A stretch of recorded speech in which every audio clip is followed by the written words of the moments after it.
Hello friends, welcome to our channel. Today we're going to take a look at another horrible case with you, the case of Lindsay Burbeck. Sarah and her boyfriend Brandon arrived at her mother Lindsay's home for a scheduled tea party, but no one answered the door. This was unusual, so Sarah tried to contact her mother several times, but there was no response. She sent 2 text messages, "Where are you?"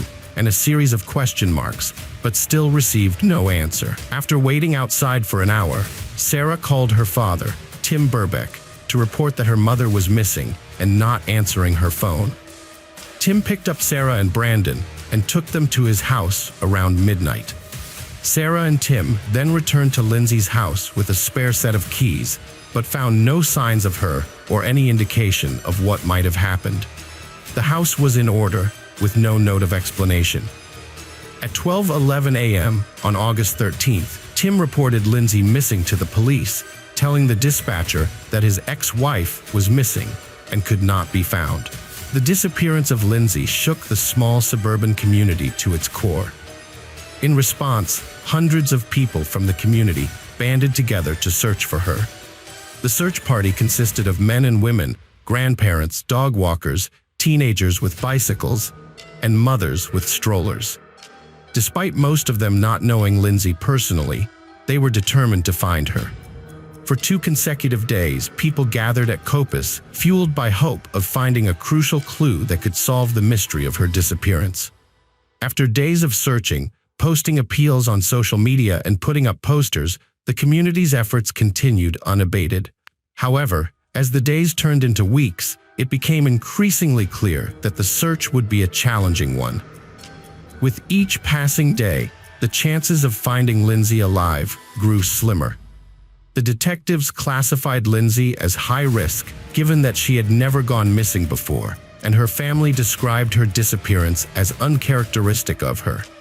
Nevertheless, the search party refused to give up, driven by their determination to find Lindsay.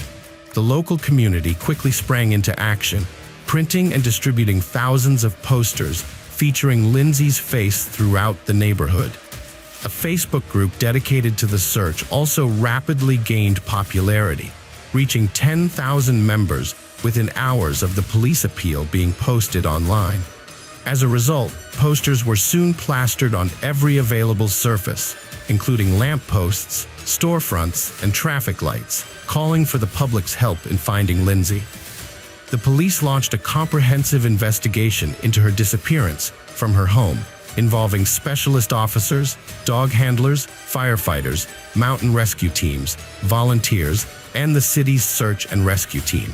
They scoured the area around Coppice and the surrounding countryside, using drones and helicopters to search popular walking and running routes. 4 days after Lindsay vanished, the police released CCTV footage showing her last known movements. The footage, captured at 4:10 p.m. on Burnley Road, showed her walking towards Coppice, wearing a distinctive purple jacket, black leggings, and dark sneakers with white soles. As the search entered its 7th day, hopes of finding Lindsay alive were dwindling. Despite the extensive efforts, the police had yet to uncover any leads on her whereabouts. However, they stressed that there was no evidence to suggest she had fallen victim to a crime, leaving open the possibility that she might still be found alive. The search for Lindsay Burbeck continued into the evening, with hundreds of local residents joining the first mass public search of Coppice after a social media appeal. The breakthrough came when a local resident's dog ran into a wooded area in Arrington Cemetery. The dog's strange behavior, sniffing and digging, caught its owner's attention. As the owner approached, they were met with a horrific sight, something soft and unidentifiable underfoot, accompanied by a terrible smell and swarms of flies. Peering closer, the owner saw a foot protruding from the ground, surrounded by earth and grass, wrapped in clear plastic bags. On August 24th, 12 days after Lindsay's disappearance, her body was discovered in the cemetery, buried in a shallow grave. The gruesome discovery marked the end of the search for Lindsay and the beginning of a murder investigation. Dr. Naomi Carter, a pathologist, performed an autopsy on Lindsay's body and concluded that the cause of death was a broken neck, inflicted with extreme force that crushed the larynx. The injury was likely caused by a foot or knee strike. Additionally, there were signs of an attempt to amputate Lindsay's right leg with a saw after her death, resulting in a deep laceration down to the bone. Despite the poor condition of the body, Dr. Carter found that Lindsay's injuries were catastrophic. However, she could not rule out the possibility of sexual activity on the day of Lindsay's disappearance due to the advanced state of decomposition. Before Lindsay's body was discovered, the police and members of the public had searched the area for several days without finding anything. During the search, community volunteers and a police dog handler reported seeing a blue wheelie garbage can abandoned in nearby bushes, but its significance was not yet understood. On August 20th, at 9 p.m., volunteers searching the cemetery found a dumpster with a dark stain on the outside, which they suspected might be blood. They took photos and called the police. 2 officers arrived, inspected the dumpster, and found a brown mark that they believed was dirt. Despite this, they decided the dumpster looked new, and there was no evidence linking it to Lindsay's disappearance, so they left it in place. Around the same time, other important clues were discovered in the cemetery, but initially overlooked. On August 18th, local resident Christine Alderson found a bloody cloth on the grass while walking her dogs with her daughter. Although she thought the fresh red blood might belong to a homeless man who frequented the area, she still reported it. Another dog walker, Judith Bibby, found red clothing hanging on a barbed wire fence near the Cardinal Hill Trail, which was likely Lindsay's jacket. She also heard a child's voice, but no signs of struggle, yelling, or screaming. On August 25th, investigators returned to the crime scene and discovered a yellow-handled saw and a pair of green heavy-duty gloves near Lindsay's grave. The gloves had traces of blood on them, and upon forensic testing, the results showed that the gloves contained the perpetrator's DNA on the inside surfaces, while Lindsay's DNA was found on the outside surface of the left glove. Additionally, a pair of Lindsay's Skechers sneakers, which had been cut along the sole, were found in a blue plastic bag discarded in the cemetery. Further analysis of the evidence revealed that Lindsay's body had been wrapped in plastic sheeting, and beneath the sheeting, foliage and grass not native to the cemetery grounds were found. This led investigators to conclude that Lindsay's body had been moved from a different location before being buried in the cemetery. During the investigation, detectives remembered a blue trash can that had caught volunteers' attention. Reviewing CCTV footage, they made a surprising discovery: a young man pulling a blue wheelie garbage can in the Burley Road area multiple times. The same camera caught him visiting the cemetery 4 times. A suspect emerged, and footage of him carrying a trash can sparked a stir when broadcast on the news. The public helped identify the 16-year-old who surrendered to police the same day. Rocky Marciano Price, a local resident, was the boy in the videotape. He lived with his parents and 5 siblings in their family home of 3 decades on Winnie Hill Road in Arrington. Rocky had several mental health conditions, including autism, attention deficit disorder, and hyperactivity, which he had struggled with since childhood. His low IQ added to his learning and communication challenges. Rocky attended an alternative school in Barnoldswick a few days a week, where teachers described him as quiet and nonverbal. A 2015 psychologist's report found that Rocky had a limited understanding of his emotions and emotional well-being. He struggled to connect events and emotions. A 2016 report stated that Rocky was unresponsive to strangers and required constant supervision and care. His teachers, including Timothy Bradley, who taught at the school for 18 months, tried to engage Rocky in his education, but he preferred hands-on activities to academic subjects. Rocky rarely participated in conversations, even when discussing topics that interested him. Despite this, he was physically strong and tough for his age. He enjoyed activities like going to the gym, tending to the family's chickens, watching movies, and playing Xbox. Rocky seemed to exist in his own world, often unaware of his actions. Rocky Price randomly targeted Lindsay, killing her simply because she was lonely in the wrong place at the wrong time. On the first anniversary of the crime, August 12, 2020, Price went on trial and was unanimously found guilty by a jury after an 8-day retrial and 4 hours of deliberation. Although Price admitted to helping dispose of Lindsay's body, he claimed he had no role in her murder. He stated that a stranger approached him and asked for his help in burying the body in exchange for payment. However, evidence found at his home in Arrington contradicted his claim, including plastic bags identical to those found at Lindsay's grave. Additionally, a tracksuit and other clothing found at his home matched the outfit he wore on surveillance cameras on August 12th, 16th, and 17th, further implicating him in the crime. Defense attorney Mark Fenn Halls argued that Rocky Price, although responsible for burying the victim's body in the cemetery, was not her killer. Despite substantial evidence, Price pleaded not guilty to the crime, but admitted to moving the body. During the trial, Price, through his attorney, provided a statement explaining his movements between the crime scene in Copus and the cemetery where the body was found.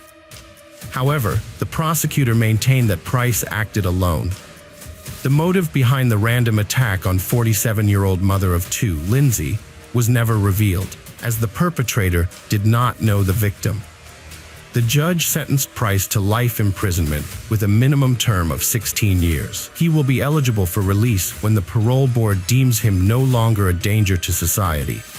The judge described the attack as swift and brutal, stating that Price clearly intended to kill a woman who was walking alone just minutes before Lindsay's incident.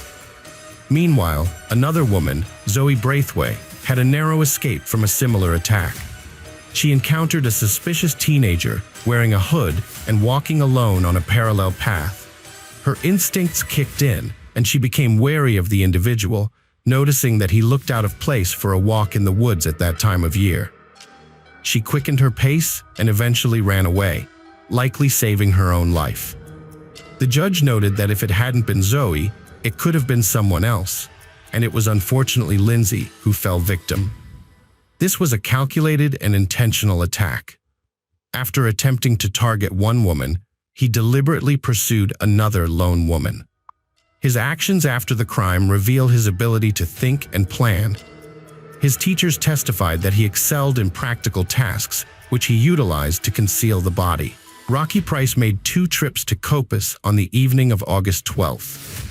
At 6:55 p.m., he was caught on CCTV cameras carrying a black backpack, possibly containing a saw to dismember Lindsay's body.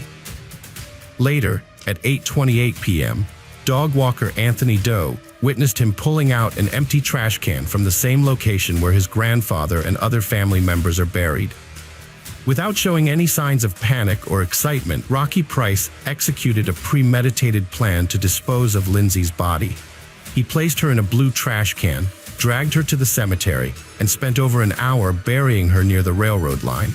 He left behind a saw, gloves, and a trash can at the scene. The senseless and brutal murder of a stranger in broad daylight is deeply disturbing to society. The random nature of the attack and his prior stalking of another woman demonstrate that he poses a significant threat to the public. Rocky Marciano Price's name and photo were published for the first time after a judge lifted restrictions following his guilty verdict. Previously, his identity was kept secret due to his young age. Although the jury knew details about Price, they were not fully disclosed until after the verdict. Price's mental illness does not excuse his actions, as he knew killing was wrong. Lindsay's funeral was held at St. Margaret's Church in Hapton on September 20th, where over 200 mourners gathered to pay their respects. As police directed traffic on Manchester Road, Lindsay's coffin, adorned with flowers, was carried into the church. The outpouring of sympathy was evident in the dozens of bouquets from friends, family, and strangers alike left at the scene in her memory. According to her daughter Sarah, Lindsay was a woman full of optimism and positivity. always looking forward to the future. In fact, she had plans to visit Glasgow with her friend Sharon and was hoping to find love on the Match.com dating site. Tragically, her bright future was cut short on a sunny summer day. Rocky Price's fascination with death and mutilation may be a symptom of a deeper issue, such as autism. This neurodevelopmental disorder can cause difficulties with social interaction, motor skills, and repetitive behaviors, leading to withdrawal and isolation. While the exact cause is unclear, the consequences of Rocky's actions fit the severity of his crime, including burying Lindsay's mutilated body. Friends, welcome to my channel. Today we're going to take a look at another horrible case with you, the case of Agnieszka Klawina. According to official figures, more than tens of millions of people go missing year-round the world. About a third them are found alive and unharmed. Nearly half are eventually discovered deceased due to accidents or murders. Approximately 2 million individuals vanish without a trace each year. These cases often remain unresolved for many years, with the individuals found neither alive nor dead. The story Agnieszka Klawina garnered attention in the fall of 2014. A young and very attractive woman who was enjoying an evening out at a club with friends seemed to vanish into thin air. Everyone who might have been involved appeared to evade any responsibility.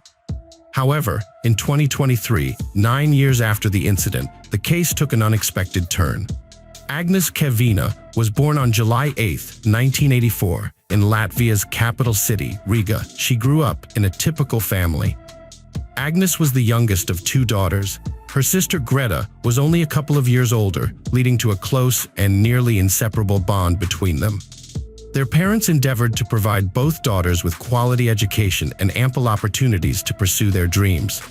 Agnes emerged as a sociable, cheerful, and very active individual from an early age. She excelled academically, engaged in sports activities, and had a wide circle of friends. Her aspirations for the future included careers linked with tourism or entertainment, passions driven by her love for travel, and her knack for organizing perfect leisure time. Furthermore, Agnes possessed striking looks and an impressive physique that garnered considerable male attention and constant compliments from admirers vying for her notice. After high school graduation, Agnes worked temporarily in the service industry while attending language courses and studying to become a tourism manager. At age 20, she decided to leave her homeland and relocate to London, often referred to as the Foggy Albion. She believed relocating would open up more prospects and opportunities to develop her full potential and talents. In London, she sought to build on her ambition, fueled by greater professional opportunities and cultural experiences unavailable in Latvia. Her parents and older sister didn't oppose her decision. They supported her sincerely. Soon after the move, the beautiful blonde met a young man named Michael Mills. He was 8 years older than Agnes, had a good education, and owned a thriving business.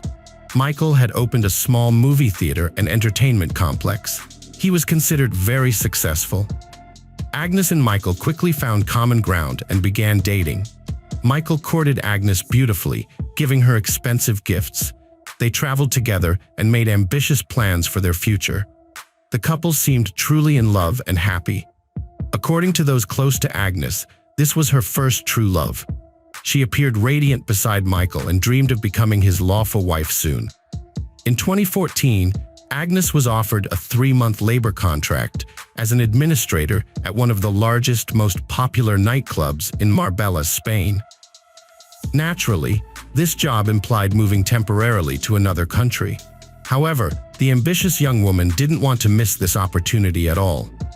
Michael couldn't leave everything behind to go with her because of his job, but he wasn't against her accepting the contract. For Agnes, it was a chance to try herself in a new field of activity, gain invaluable experience, and possibly develop further in this direction. Marbella is renowned as one of the most famous and attractive resorts on the Mediterranean coast.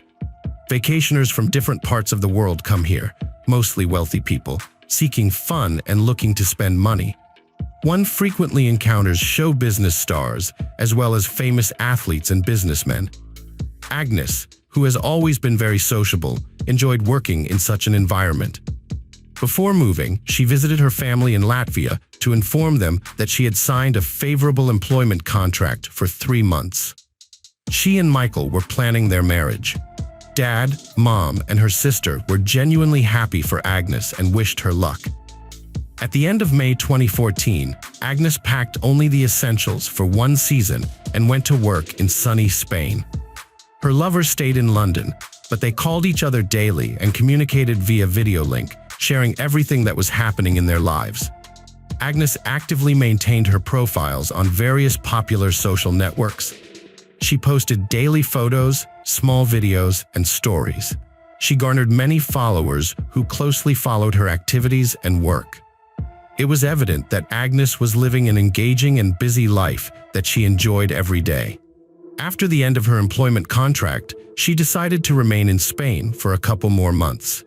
It was the beginning of the Velvet season at the resort, which presented an opportunity to earn good money.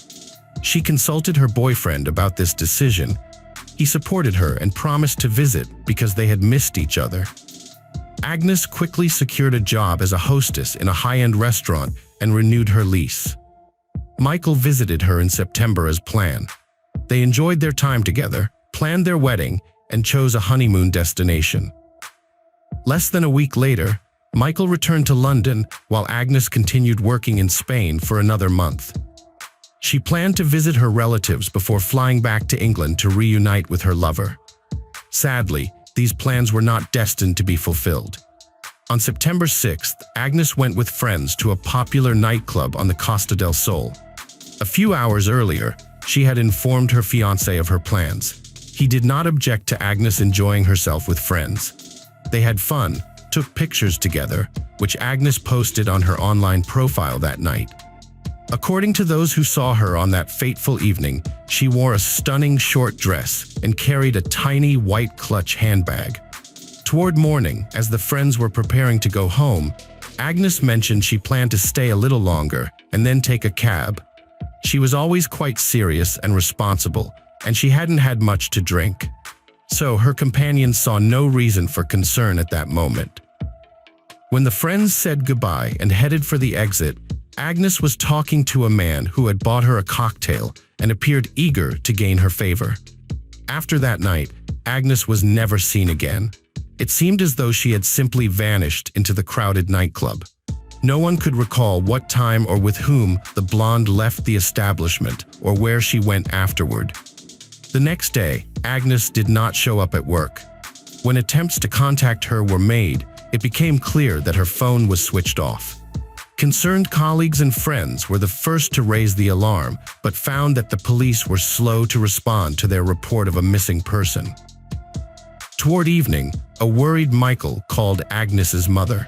He explained that he had been unable to reach his fiancée all day, a situation that had never occurred before. The following day, Agnes's parents and Michael jointly tried to contact the Spanish police to report her disappearance. However, they were informed that relatives had to file such a report in person for it to be considered.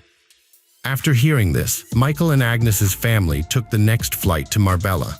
In the end, the missing persons report was filed by them 5 days after Agnes disappeared without a trace. The first place checked was the apartment Agnes had rented. It appeared as though she had simply stepped out briefly and would return soon. Documents, money, and some expensive pieces of jewelry remained in place.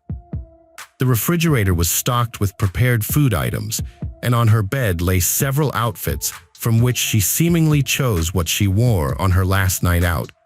It became evident that Agnes hadn't returned home since going out with friends. Her phone was turned off. She left no posts on social media and did not respond to any messages. It wasn't until then that the police started looking into Agnes's disappearance, but unfortunately, precious time had already been lost. Friends and family of Agnes began putting up flyers around the city with her picture, asking for help in locating her. The media picked up the story. Her images featured on television news and made it to the front pages of local newspapers. The leads and clues emerged after police examined footage from CCTV cameras, both inside and outside the entertainment venue.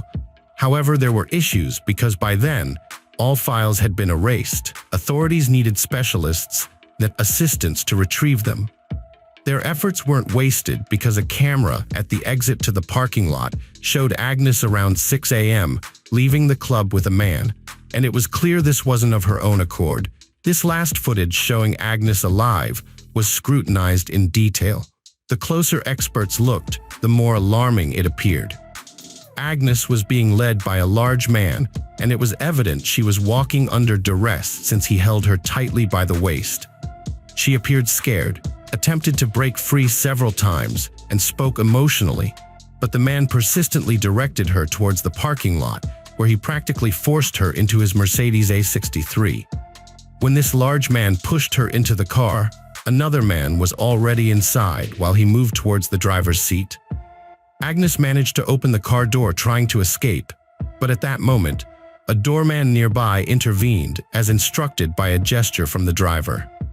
The doorman pushed her back into the car before receiving an apparent cash reward from the driver for his assistance. Approximately 6 minutes after Agnes entered the vehicle, her phone was switched off and hasn't been turned on since then. Tracking further movement of the vehicle proved impossible due to lack of CCTV coverage along their route. It became obvious that these men were likely among those who last saw Agnes before she went missing. The case was shrouded in secrecy from the outset. Everyone involved in the investigation signed non-disclosure agreements, and information was tightly controlled. Not only was the press kept at bay, but even Agnes's loved ones received almost no updates. For the first few months, her parents and fiancé were left in the dark.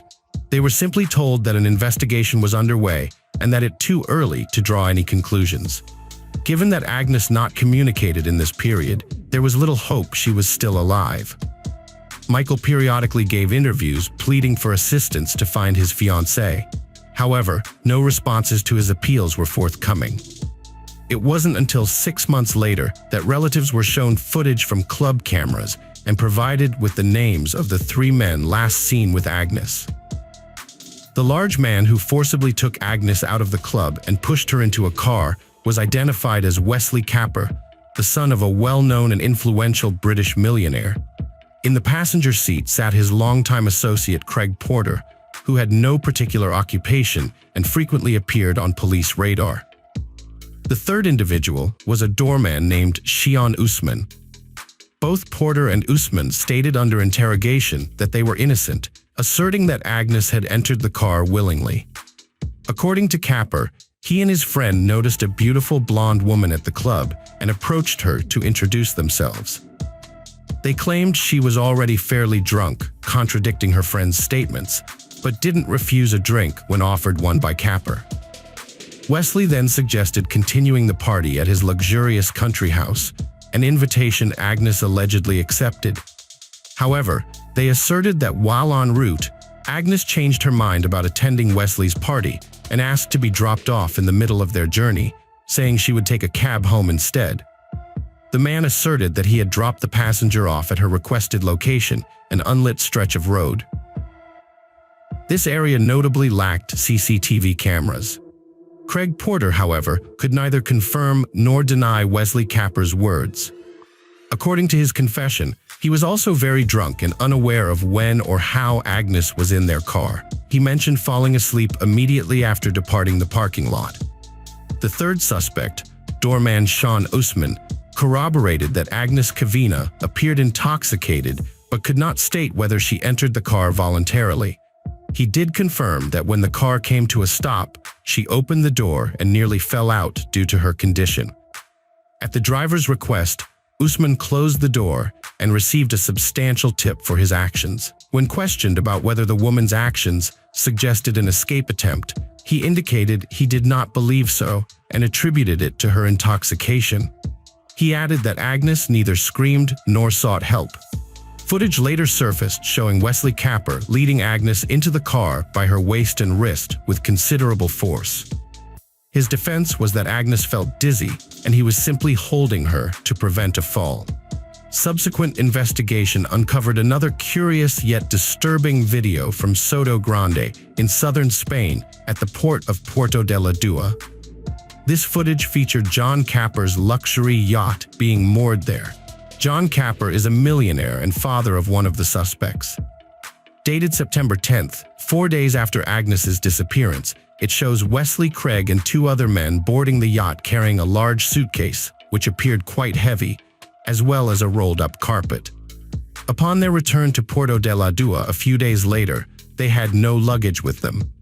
He claimed that he and his friends had sailed to Ibiza to have fun.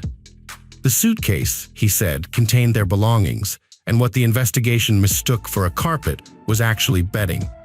Where it all subsequently went, he could not explain. A thorough search of Wesley's yacht and automobile yielded no results, as both had been cleaned and dry cleaned, as if destroying any traces of DNA. However, a long blonde hair was found in the trunk of the car, but it was not possible to establish its origin because this crucial evidence mysteriously evaporated during the investigation. At the trial, the prosecution highlighted another curious detail.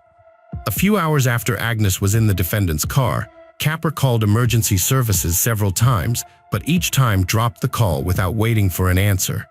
He appeared afraid or uncertain about his actions.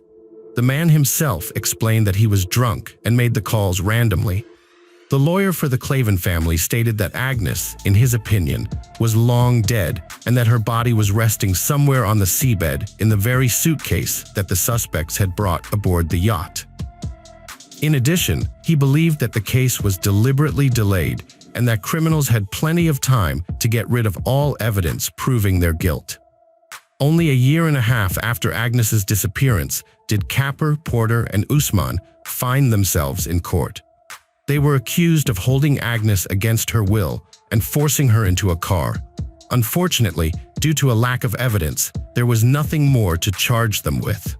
Moreover, even though many believed otherwise, the millionaire and his friend were released on bail and quietly left the courtroom. Naturally, Agnes's relatives were outraged by this decision, but the judge remained adamant. All three men were brought to trial again in 2019, almost 5 years after Agnes's disappearance. They still denied their guilt and insisted that Kavina had gotten into their car of her own free will. The prosecutor asked for Usman to be considered an accomplice to the crime because he helped drive away the victim. Usman could have received a sentence of 5 years in prison. He delivered a passionate speech, stating that he was among the suspects due to the color of his skin and the lack of opportunity to hire a good lawyer. The money he earned? It was sent to a starving family in Africa. Capper's and Porter's lawyers argued that their clients were only guilty of persuading Agnes to get into the car, not of forcing her. In their view, the young woman was dropped off on the road as she had requested.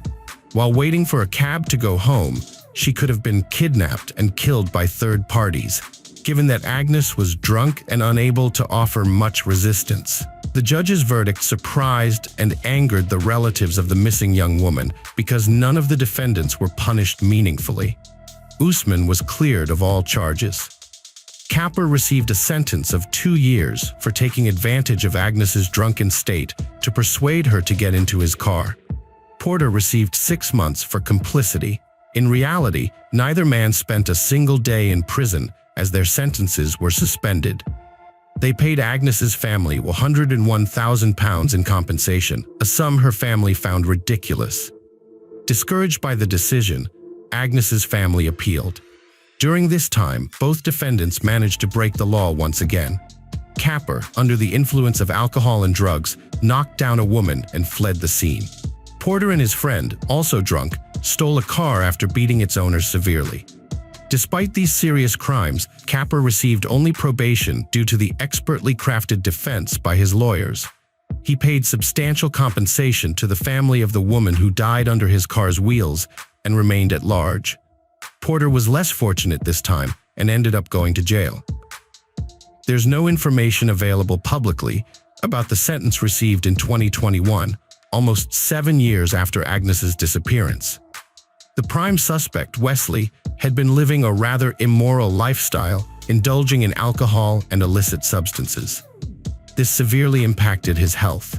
Just when he thought he had overcome the illness, he suffered a stroke. Wesley died on July 26, 2021, at the age of 44. At that time, Agnes's parents filed another appeal with the court. However, since the suspect is deceased, prosecution is no longer feasible. Regardless of what the Supreme Court decides in this challenging case, there was an unexpected twist 9 years later. Although Agnes Kavina was never found, dead or alive, she was presumed dead eventually. Subsequently, her parents, sister, and fiancé concurred with their lawyer's theory that criminals had placed Agnes's body in a suitcase and disposed of it into the sea from a yacht to ensure it wouldn't be discovered.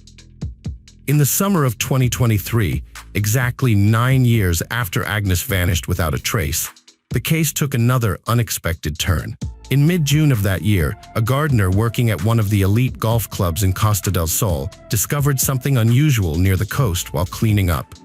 Upon closer inspection, it turned out to be an old and badly damaged suitcase. Hesitant to open it himself, he called the police.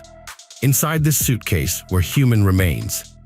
Examinations revealed that these bones belonged to a young woman whose age at death was approximately between 25 to 35 years old. Moreover, it was determined that this suitcase, with its contents, had been submerged underwater for about 10 years before being washed ashore. After piecing together all available information, police hypothesized that this body could belong to none other than Agnes Kavina, who disappeared 9 years ago. To verify this assumption conclusively requires several examinations comparing Agnes's DNA with those remains found in the suitcase. At present moment, experts are meticulously working on establishing these facts. However, details surrounding this investigation have not yet been made public. Should their suspicions be validated, it would provide grounds for reopening the case and pursuing legal action against any surviving suspects involved in her. Hello friends, welcome to our channel. Today we're going to take a look at another horrible case with you, the case of Nathan Pate. On the night of December 1, 2010, Staff Sergeant Nathan Pate was in quite a rush. He was late for duty at Nellis Air Force Base in Nevada. By strange coincidence, his alarm clock, which never failed to go off, didn't ring that day. Nathan woke up at 11 p.m. and woke up his wife, Michelle. He hurriedly took a shower, said goodbye to his family, then went to the garage. He was about to put on his uniform and start the car when suddenly loud shots rang out from behind him. Pate's children and wife came running at the sound. There, standing on the doorstep, was Nathan, bleeding and staggering from side to side. It was obvious he was about to fall. Michelle felt terrified and rushed toward her husband to help him up, but wasn't in time. The father of the family collapsed onto the floor. Around 11:30 p.m., 911 received a call. "My husband has been shot. He's bleeding. Help him." Mrs. Pate screamed into the phone. The dispatcher quickly explained how to administer first aid. Michelle tried giving artificial respiration to her spouse, but it didn't bring any relief. When rescuers arrived, they took him to the nearest hospital, where doctors did everything possible to save him. However, efforts weren't enough. They couldn't bring the young man back to life. The neck wound proved fatal for 28-year-old Nathan Pate. Upon being informed of her husband's death, Michelle's world shattered into before and after. An exemplary family man and valiant serviceman had been murdered right on his doorstep in Las Vegas. His death caused public outrage. Relatives, acquaintances, and concerned citizens demanded answers from the police. Who could commit such lawlessness? What were their motives? Was justice served? Nathan Joseph Villagomez Payet was born on February 12, 1982, in the village of Tamuning on Guam. Guam, a small island in the Pacific Ocean, is known for its paradisiacal beauty and historical past. Consequently, it is especially popular among tourists.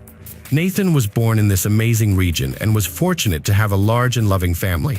He had 3 brothers, Matthew, Anthony, Eric, and 1 sister, Carmela. The children were very friendly and helped their parents in everything.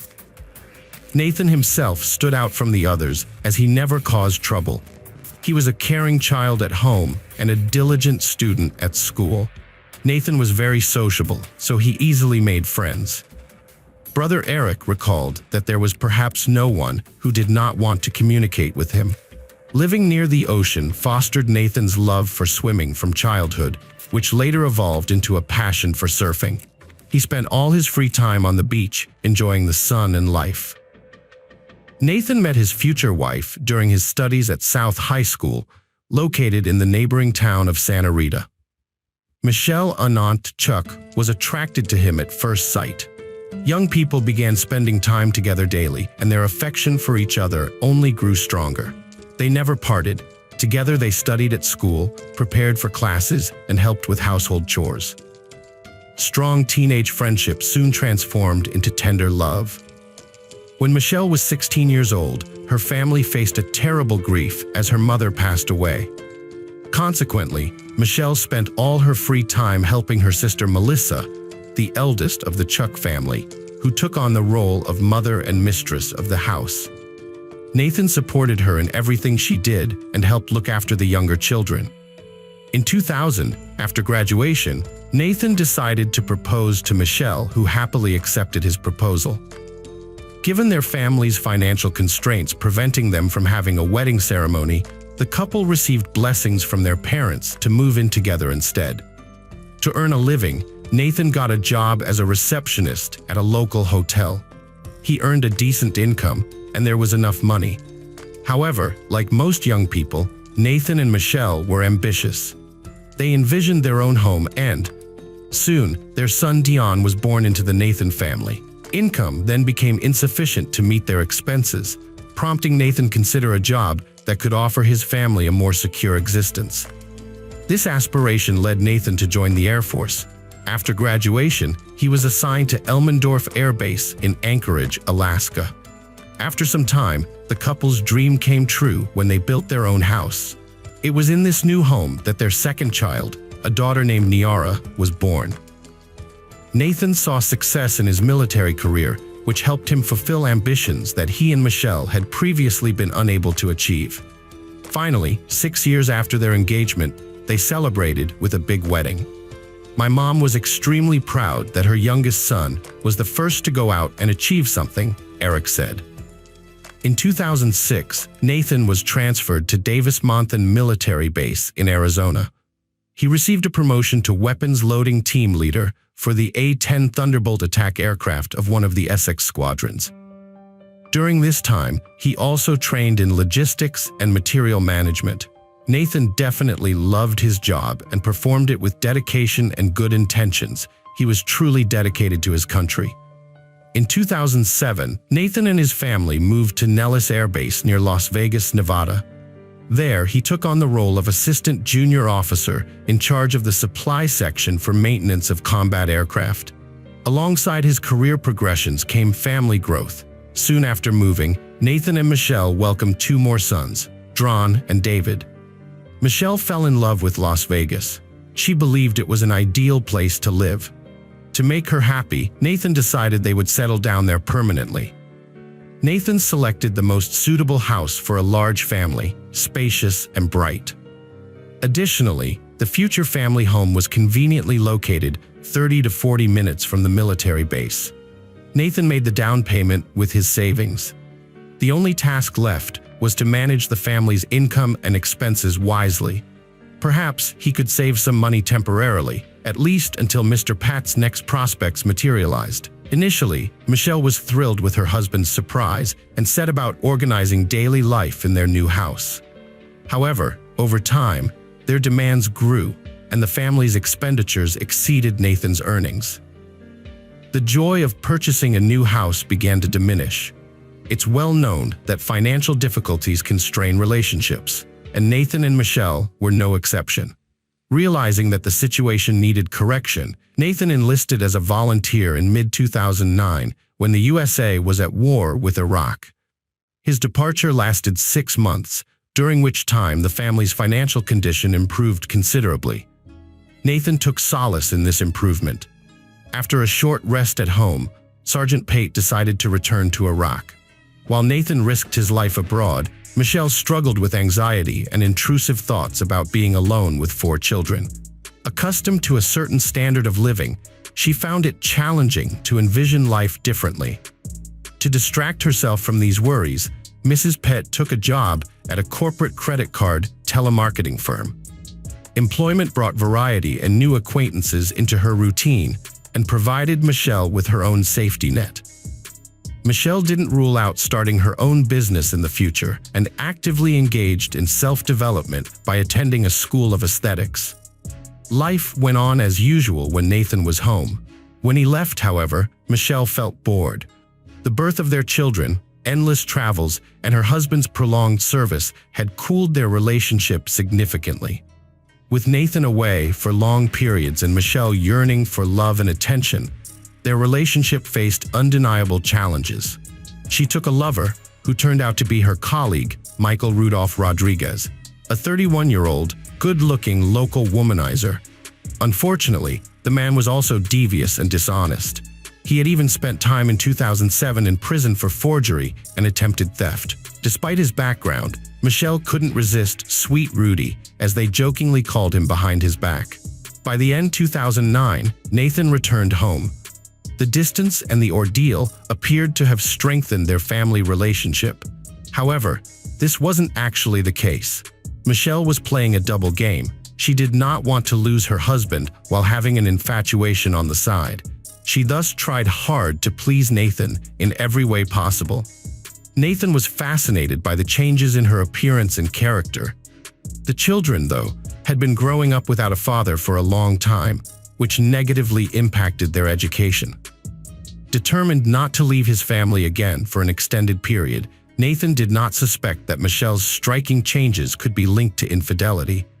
His own pure and faithful nature blinded him to this possibility. In Las Vegas, Nathan found a good way to earn more money, double pay by working night shifts and taking up private teaching. He developed training programs for simplified baseball catering to young children. Michelle's pretense didn't hold up for long. Once their standard of living began to fall, her attitude changed entirely and their problems escalated.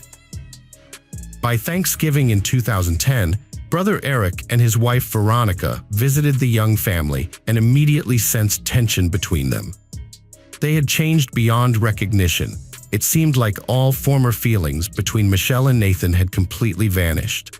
The couple's issues were glaringly obvious. Not just personal, but also financial difficulties were evident from their almost empty pantry and refrigerator. A week later, on December 1, 2010, there was a peculiar communication between Mrs. Pett and Mr. Rodriguez at precisely 11:12 p.m. Michelle received a text message from Michael stating, "Hope you are feeling better." The man wrote, "Van Dyke's contract for tomorrow is almost finalized." 2 minutes later, he sent another text, "If you're not feeling well, let me. I'll give you a couple of days to rest. Remember, I appreciate your help." At 11:19 p.m., Michelle replied, "My husband just recently woke me up. Right now, he is trying to leave the house, but I think he's going to be late today. I'm sorry the contract is giving you so much trouble." A few months before the tragedy, Michelle had decided that she did not want to be with Nathan anymore.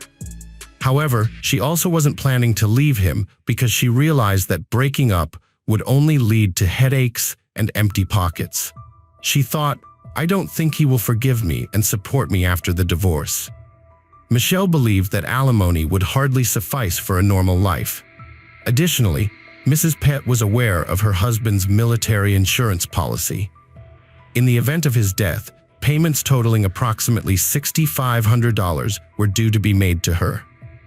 These troubling thoughts plagued Michelle's troubled mind until one day she confided in Michael about them. To her surprise, Michael was intrigued by her thoughts. Consequently, the terrible idea from Nathan's former lover transformed into a devious plan. Mr. Rodriguez knew they couldn't execute this plan alone, as it was too complicated. Hence, he enlisted his friend Corey Alexis Hawkins into their criminal scheme. The 33-year-old mercenary had about 9 convictions, each related to theft or fraud.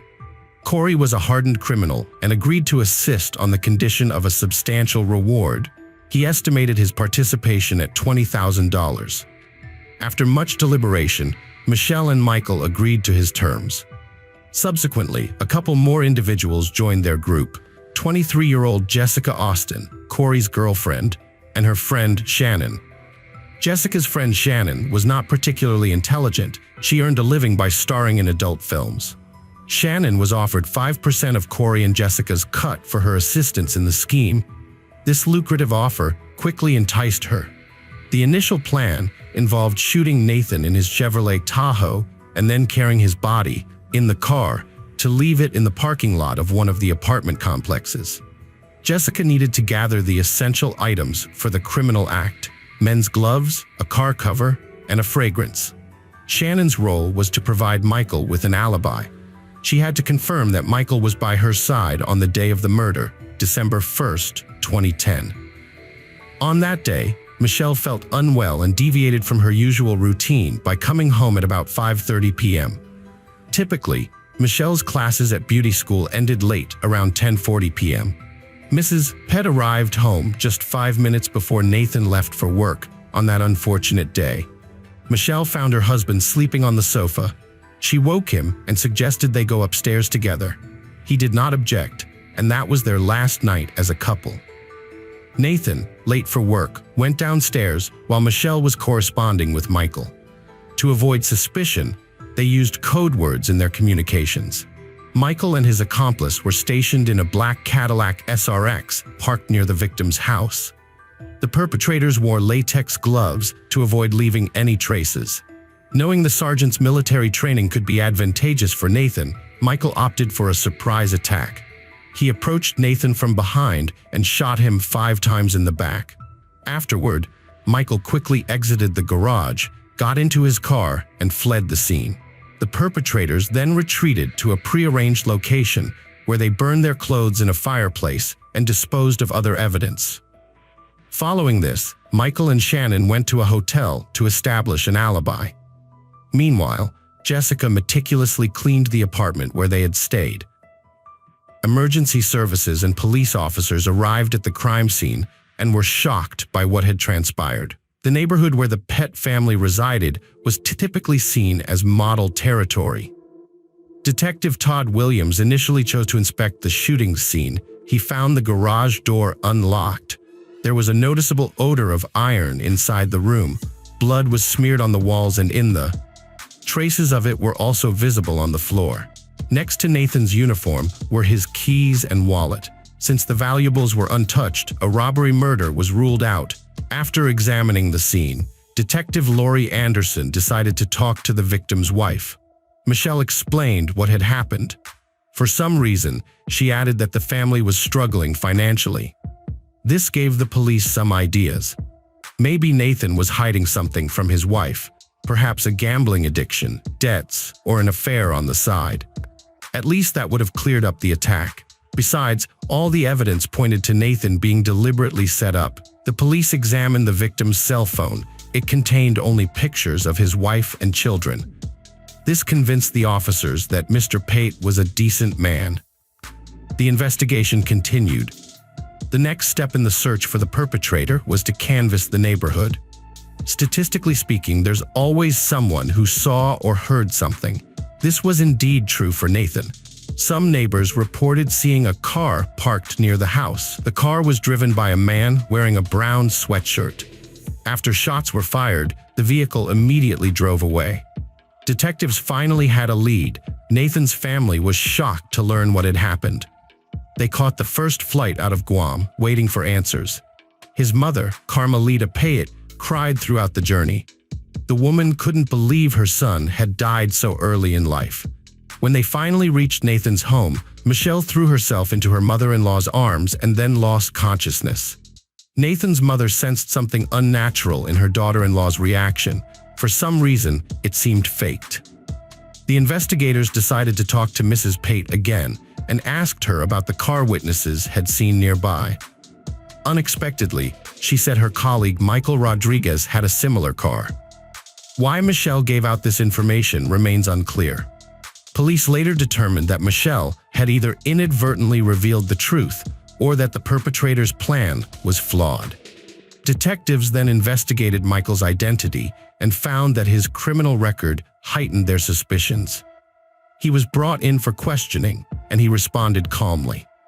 Mr. Rodriguez stated that on the day of Nathan's murder, around 9 p.m., he went shopping at a supermarket. During this outing, he met an interesting woman named Shannon. According to him, they had a lengthy conversation and decided to continue their acquaintance at a hotel room. Michael explained that they arrived at the hotel around 11 p.m. To verify Michael's testimony, the officers contacted Shannon.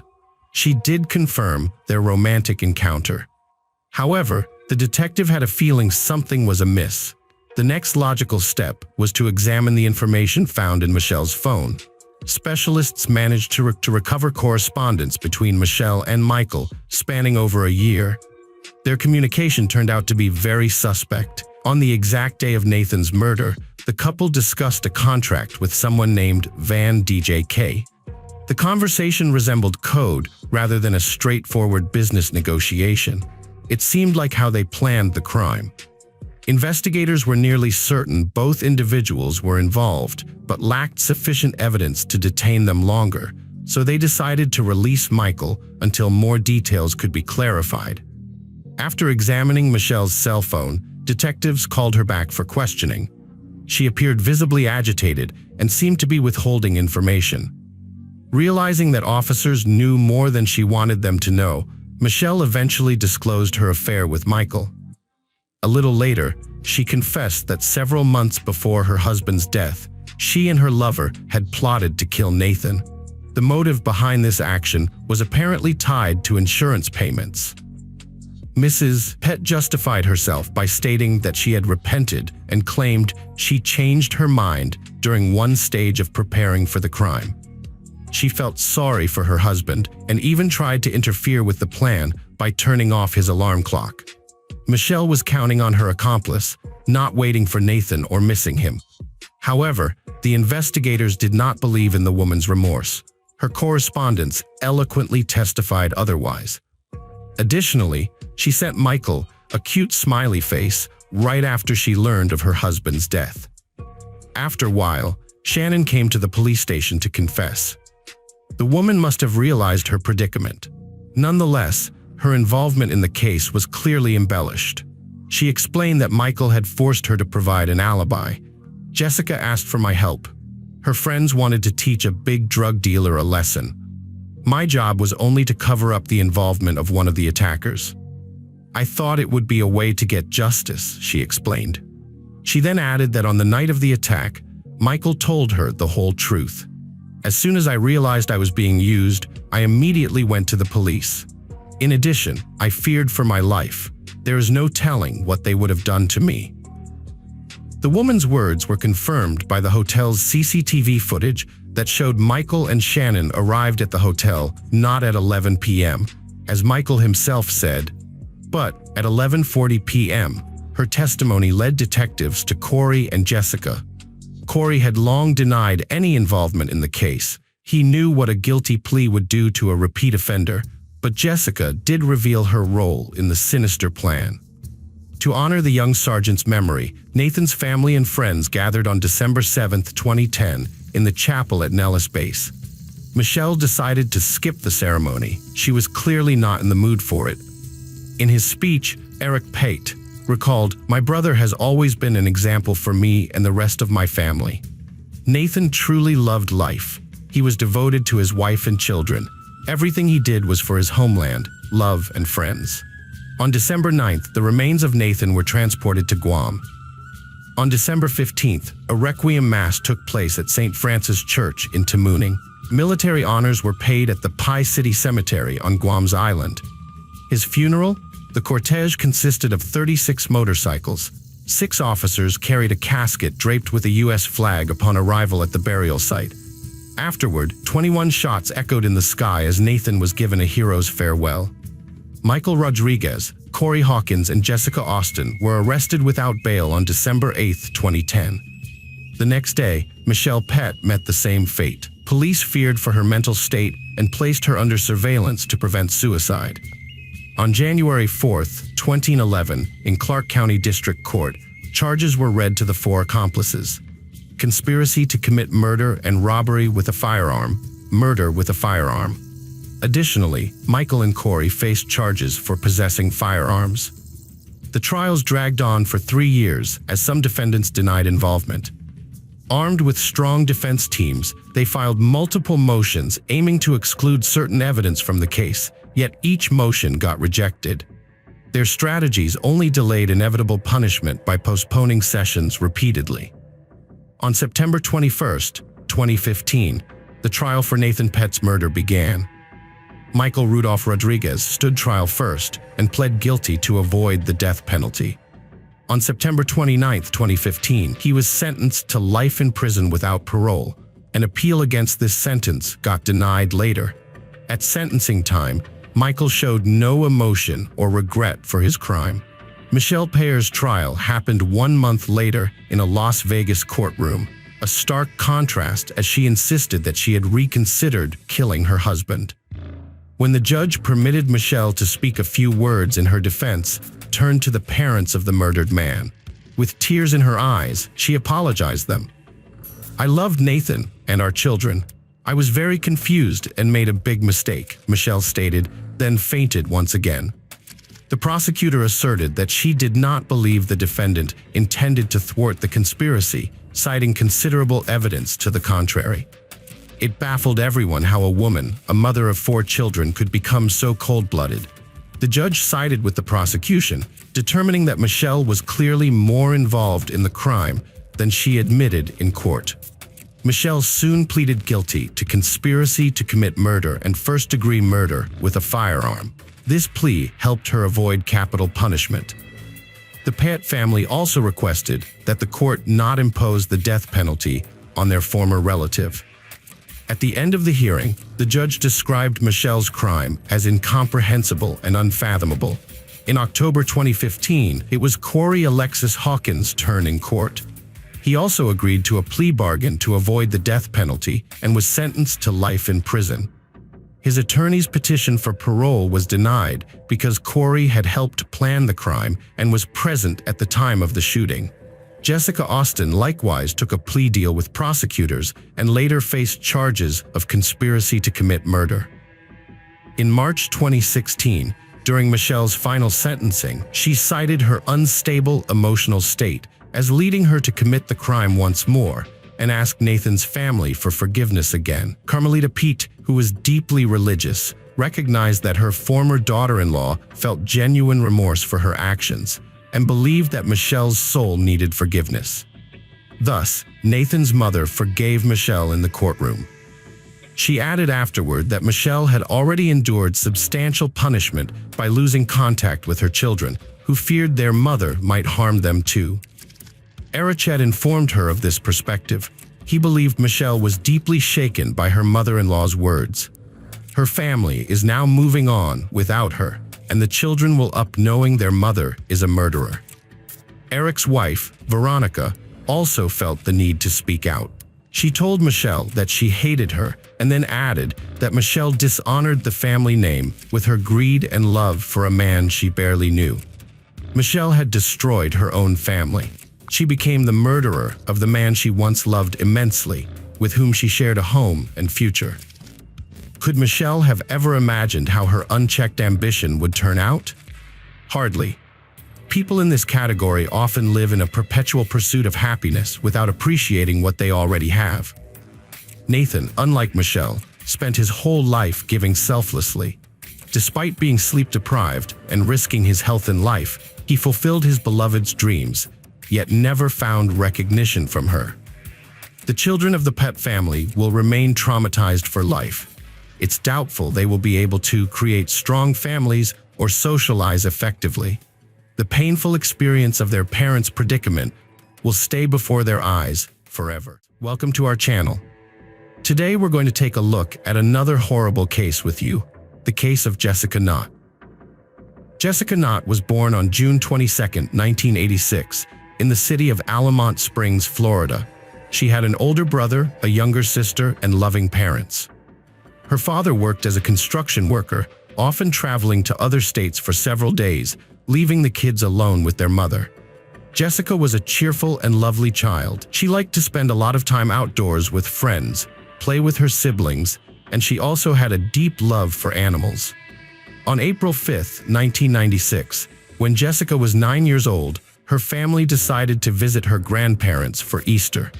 That day, her father went to the store to buy some items for the holiday, while her mother stayed in their apartment, packing for the upcoming trip. Jessica returned home from school with other children and asked her mother if she could go to the yard. She wanted to wait for her father, who was expected to return from the store soon. Her mother agreed and told her daughter not to go anywhere else. Their apartment complex was situated away from the main road, surrounded by trees, and the mother felt relatively secure about Jessica's safety. All the neighborhood children, including Jessica, always played there without constant adult supervision, and everything had been fine. A few hours later, around 6 p.m., her father returned home and asked his wife where Jessica was. She was surprised, as her daughter was supposed to be in the yard waiting for her father, but he claimed she wasn't there. The parents went outside and searched the entire yard, but they couldn't find Jessica. Frustrated, they decided to check with neighbors, hoping someone had seen their daughter. One neighbor mentioned seeing Jessica in the yard earlier. She was sitting on a bench and reading a book, but that didn't help the worried parents find her. As darkness fell and their daughter remained missing, they decided to call the police. Officers arrived in a few minutes, initiated a search, and started interviewing neighbors. Despite their efforts, they couldn't find Jessica, so the police expanded the search area to nearby streets. A few hours later, an unexpected call came into the police station. The caller provided sparse details, but the police raced to the pumping station, finding Jessica's body hidden nearby in a trash bag, mere yards from the road, but obscured by the bridge's location. Personal effects by the corpse suggested the tragic circumstances. Meanwhile, the investigators focused on tracing the 911 call. It was evident that the call came from the murderer, and the police hoped it could help identify them. But there was a challenge. The call was made from a public payphone at a gas station less than a mile from the crime scene, and by the time the officers arrived, the perpetrator had already vanished. Detectives tried to find fingerprints on the phone, but it was a challenge. It was a public payphone, so there might be multiple prints. Moreover, investigators realized that the criminal had likely wiped the phone after the call or used gloves. Experts concluded that Jessica was killed elsewhere, and her body was transported to the water pumping station. Traces on the ground in front of the facility indicated that the killer likely pulled the body from a vehicle in a trash bag and dragged it across the ground. Jessica's clothing was intact, except for one shoe. Police couldn't find it in the bag or in the surrounding area. The only lead found at the crime scene was the tire track on the ground. Police couldn't be certain it belonged to the killer's vehicle, but they photographed it and made a cast. Medical experts examined the body and determined that the victim died from strangulation based on marks on her face and neck. It seemed the killer had used their bare hands.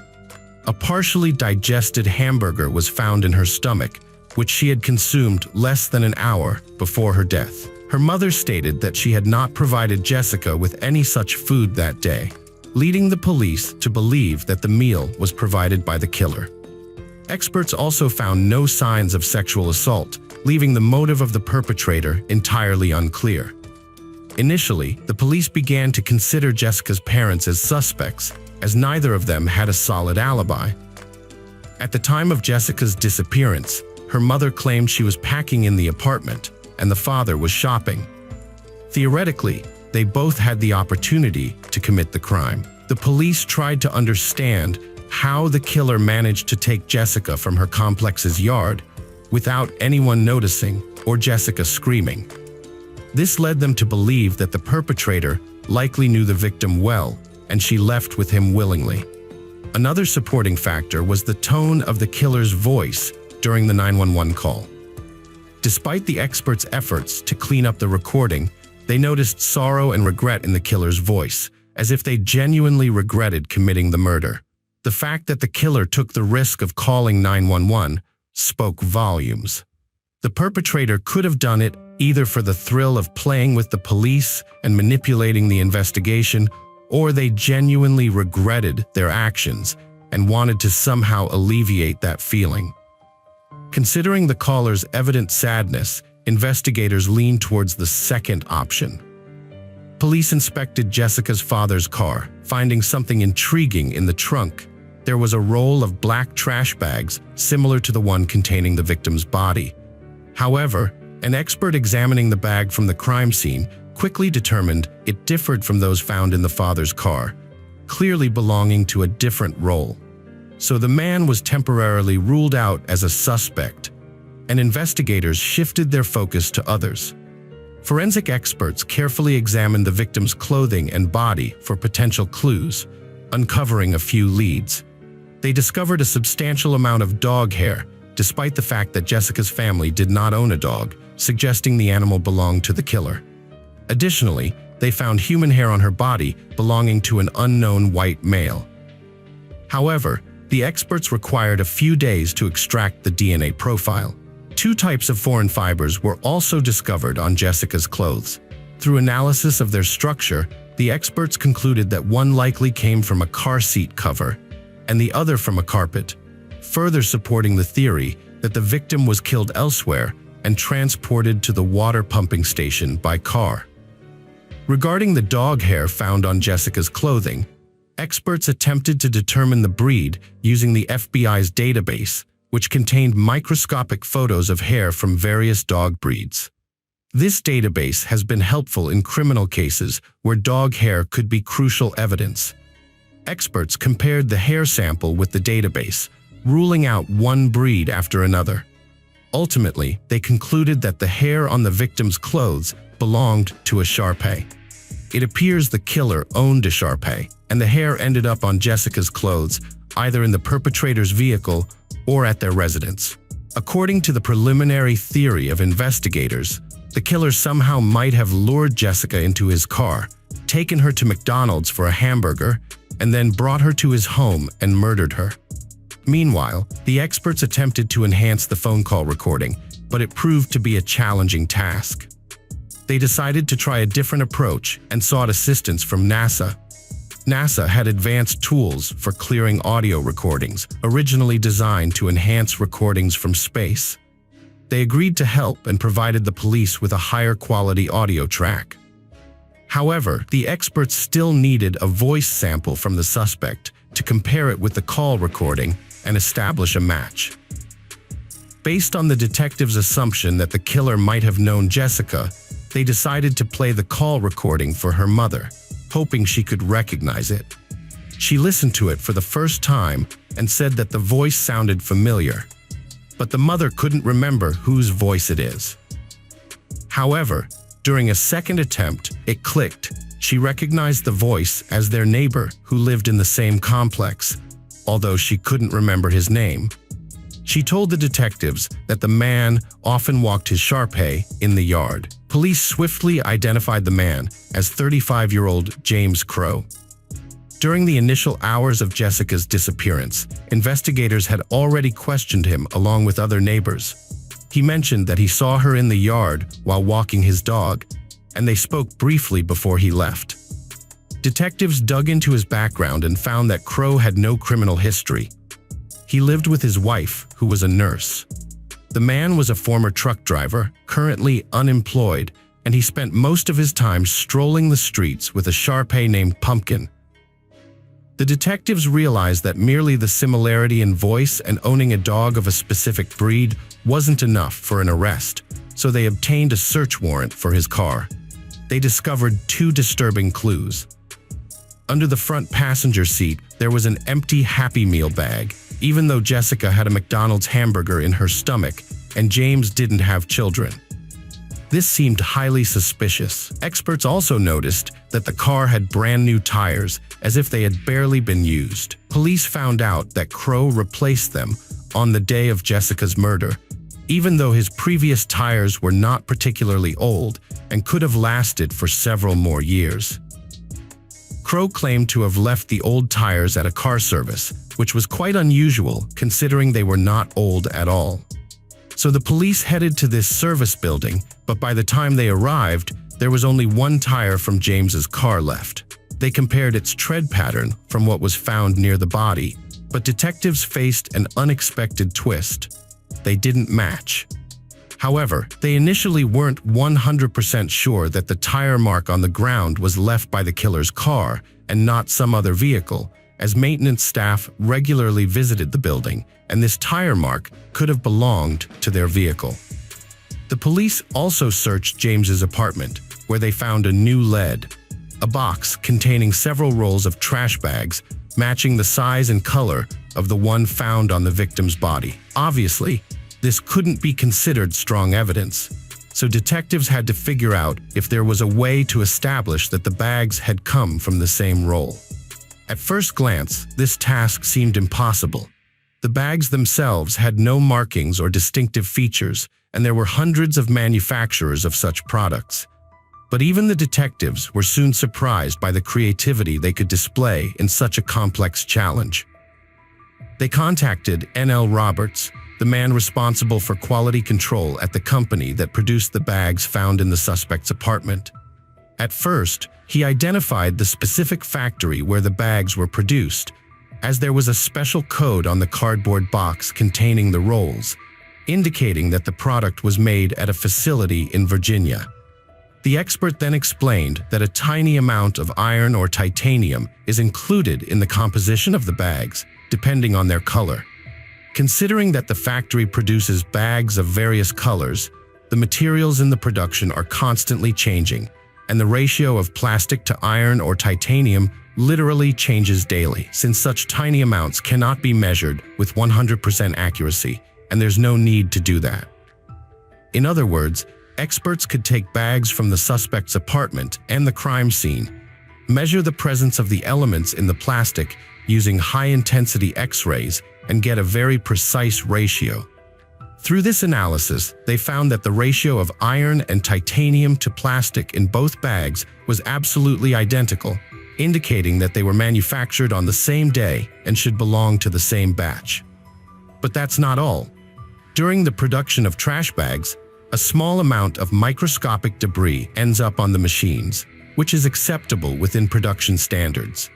However, this results in small streaks visible to the naked eye when the plastic sheets later cut into bags are rolled out.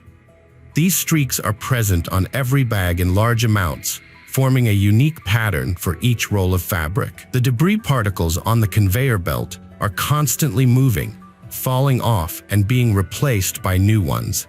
So the pattern of similar streaks is preserved for a maximum of a few hundred feet of fabric. This means that it can be understood from this pattern that two different bags were not just made within the same batch, but within a few hours of each other. Experts compared the bags from the suspect's apartment and the crime scene, and the lines on them matched with astonishing precision. But that's not all. The experts also explained that after the bags are manufactured, they are rolled into a bundle using a machine, which often does this somewhat unevenly. However, if you don't look closely, these deviations are almost imperceptible and the rolls appear smooth. Examining the edges of the bags, however, reveals tiny folds and creases, forming a similarly unique pattern as with the streaks. In the end, the experts compared the bags again and found that the pattern on the bags from James's apartment matched the one from the crime scene. They concluded that the bag used by the killer was not just produced by the same company, but was manufactured within a range of almost 17 boxes apart. This meant that with a high degree of probability, the perpetrator took the bag from one of the rolls in James's apartment. Forensic analysts also compared the two types of fibers found on Jessica's clothing with the carpet in the suspect's apartment and the covers of his car seats. Both samples matched. Finally, a sound expert compared the 911 call recording with a voice sample from James and concluded that the voice belonged to the same person. Despite the incredible work done by the experts, detectives faced one major problem. All this fell into the realm of circumstantial evidence, but they were confident in James's involvement and decided to arrest him. The man was taken into custody, and the prosecution announced its intent to seek the death penalty. Considering that James continued to deny his guilt, the case proceeded to trial. The prosecution presented their version of how the crime happened. James spent a lot of time outside with his dog, and all the local kids knew him well. According to the police version, on that day, James noticed Jessica alone on a bench while walking his dog and started a conversation. He offered to take her to McDonald's, promising to buy her a hamburger, and Jessica agreed because she knew him well. After the restaurant, he presumably took her back to the apartment complex and invited her to his place. Perhaps he offered her to play with Pumpkin, his dog. His wife was at work, and the presence of carpet fibers from his living room on Jessica's clothes indicated that she was there on the day of her death. According to investigators, James might have attempted to assault Jessica, but something went wrong. Based on the forensic report, the perpetrator not only strangled the victim with his bare hands, but also pressed his palm against her face, perhaps because Jessica tried to scream, and he panicked and attacked her. After Jessica passed away, he placed her in a garbage bag to transport the body to his car without arousing suspicion from the neighbors. He drove a few miles and left the body near a water station, made the 911 call from a nearby gas station, and returned home. During the preliminary hearings, James's lawyers attempted to challenge all available evidence, arguing that there was no solid proof of their client's guilt. Despite the fact that the judge accepted the evidence, the defense was right. In cases involving the death penalty, the standards for evidence are much higher, and in James' case, there was a significant chance of avoiding this sentence. In light of these circumstances, a plea deal was proposed to the suspect. Under the terms of the deal, he would admit guilt to second-degree murder and receive a 40-year prison sentence without parole, thus avoiding the death penalty. In the summer of 1998, 2 years after the murder, James agreed to the deal.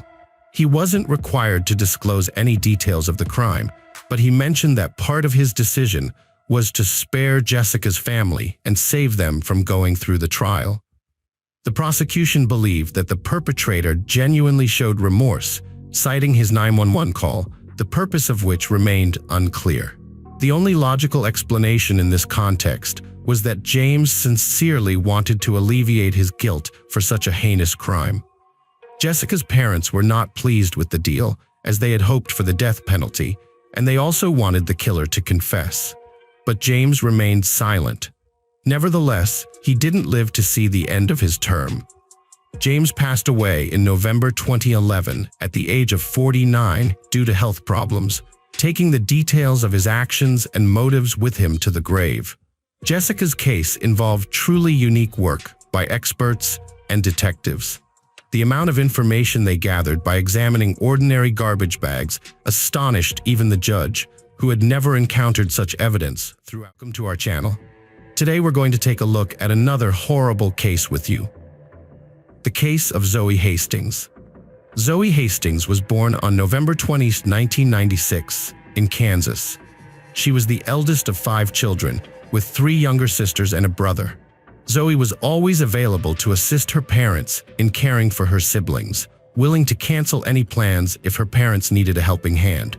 Her parents were deeply religious, so the family spent a considerable amount of time at church. At some point, they relocated to Dallas, where Zoe enrolled in a high school that emphasized creativity and the arts. She had a passion for drawing and also enjoyed participating in school theatrical performances. In her spare time, Zoe worked at an art studio in Dallas. She also worked as a lifeguard at a local pool during the summer after graduating from high school. Zoe had the opportunity to attend some of the top universities in the country. However, she chose to postpone her education and dedicate some time to her church.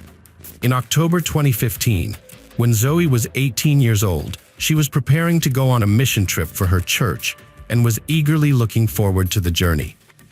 On Sunday, October 11th, she planned to attend the Sunday service where they would discuss some details of their upcoming trip. Zoe took the family minivan, promised her parents she'd be back for dinner, and left her house around 4:40 p.m. The church was only a few miles away, and the parents expected her to return around 6:30. However, as time passed, Zoe didn't come back for dinner, which was quite unusual.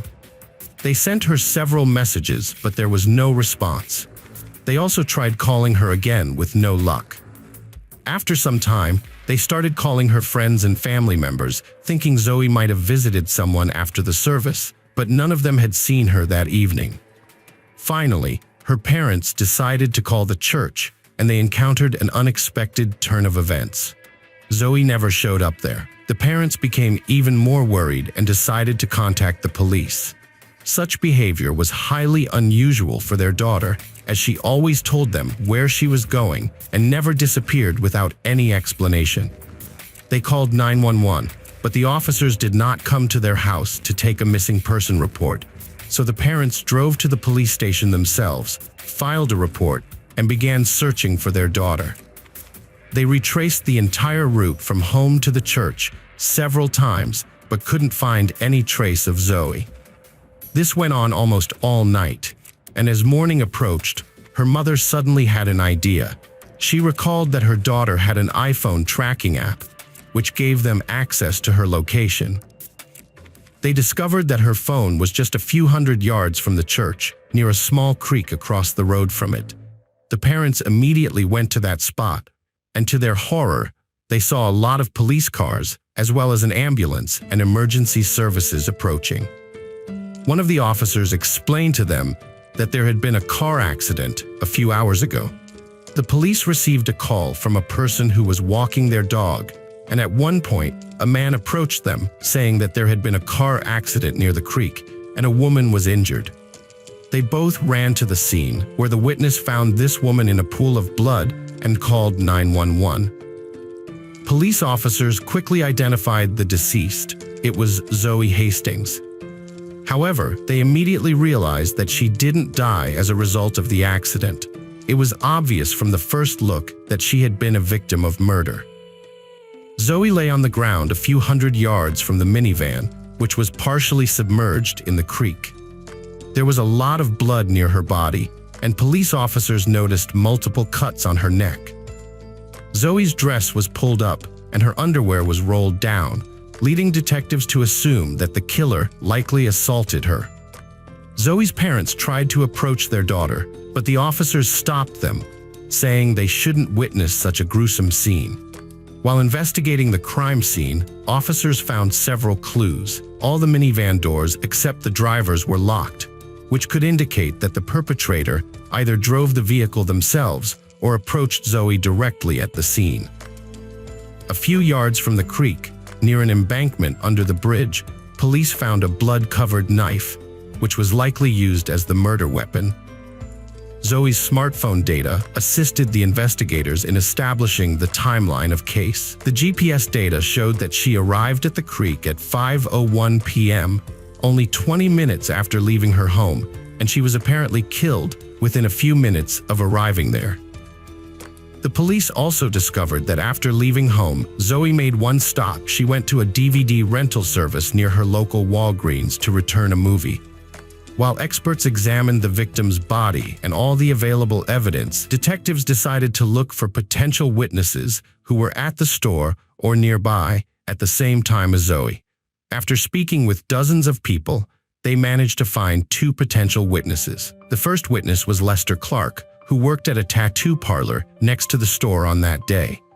Around 4:45 p.m., he went to buy cigarettes and saw a woman near the DVD rental service. Shortly after, Lester saw her returning to the parking lot and approaching a white minivan. She tried to open the door, but at that moment, a man approached her, stopped the door with his hand, and said something to her. After that, the woman got into the car and moved to the passenger seat, and the man got into the driver's seat, and they drove away. Lester said that the woman did indeed resemble Zoe, although he didn't think much of the incident as nothing obviously bad seemed to happen. The second witness was a homeless man named Gary Whitman, who shared a similar story. Around 4:45 p.m., when he was across the street from the parking lot, he saw a woman heading towards the white minivan. Suddenly, a man approached her from behind and prevented her from getting into the car. He then took something out of his pocket and showed it to the woman. After that, she got into the car, moved to the passenger seat, and the man got into the driver's seat and drove away. Gary provided a similar description of the suspect and added that the situation struck him as highly suspicious. He went into the store and asked the clerk to call 911, but it's unclear if the clerk complied with his request, as police found no records of this call. While investigators interviewed witnesses, experts made several discoveries. The forensic pathologist examined the victim's body and found traces of male semen, but the amount was so small that conducting a full DNA analysis was simply impossible. This only confirmed that the perpetrator had sexually assaulted the victim before the murder. Investigators also examined the victim's car and couldn't find any foreign fingerprints on either the doors or the steering wheel. Based on witness statements, the suspect could have driven Zoe away from the store parking lot in her minivan, which caught the detectives off guard. However, they didn't rule out the possibility that the killer may have simply wiped down the steering wheel and door handle after the murder. Several hairs were also found on Zoe's body, but experts couldn't extract a full DNA sample from them as they were too small. However, when they examined the knife found near the crime scene, they finally had a breakthrough. A DNA sample was discovered on it, which was immediately uploaded to the FBI database, and police got a match. The sample belonged to 34-year-old Antonio Cochran, a man with a lengthy criminal history dating back to his teenage years. He had been arrested for thefts, assaults, home invasions, and was also suspected of numerous other crimes. The year before these events, in 2014, a 17-year-old daughter of his girlfriend accused Antonio of sexual assault. According to her, he offered her a ride, but when she was in the car, Antonio took her to a wooded area, threatening to kill her if she tried to escape. There, he assaulted her, and the man was arrested. He claimed they had consensual sex, and the case went to court. However, during the trial, the prosecution couldn't provide enough evidence to prove his guilt, so Antonio was found not guilty. With his DNA found on the knife, police identified Antonio as the prime suspect, and he was arrested. During the interrogation, he repeatedly denied any involvement in the murder, so the detectives focused their efforts on finding more evidence. The experts took a DNA sample from Antonio and tried to compare it with the semen and found on the victim's body. But since both pieces of evidence were too small to extract a full sample, experts decided to try a different type of analysis. They were able to generate an approximate profile and determine if it definitely did not match the chosen DNA. In other words, this method operates on the principle of exclusion, but it does not yield any precise results and cannot be used as a proof of guilt. They compared these partial profiles from the hair and semen with the suspect's DNA and concluded that their similarity couldn't be excluded. Meanwhile, detectives examined Antonio's smartphone and found several interesting text messages. Putting them together, it became clear that on the day of the murder, he was in a very troubled state of mind. At 1:48 a.m., the day before Zoe's death, he texted a friend he lived with, saying he was moving out and he would never see him again. On the next day, at 2:07 p.m., he texted his ex-girlfriend, telling her that his stepmother died, and he mentioned she died right in front of him, and he was finding it difficult to cope with the loss. Over the next hour, Antonio texted another woman twice, stating he had been drinking all night, driving around the city, and crying. These were his final messages before Zoe's death. Later that evening, at 9:30 p.m., he texted his friend again, expressing confusion about what to do with his life and how things had recently taken a turn for the worse. The next day, he sent another message to his ex-girlfriend, saying his life is over and she would soon find out why. Examining his browser search history, detectives found that Antonio had visited local news websites over 30 times before his arrest, specifically checking the crime sections. 5 of those visits were directly related to articles about Zoe's murder.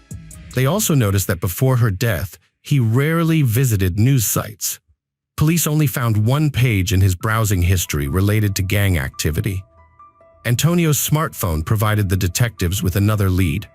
experts obtained GPS data from a cell phone provider and discovered that at 4:34 p.m., his phone connected to a tower covering the area where the store was located.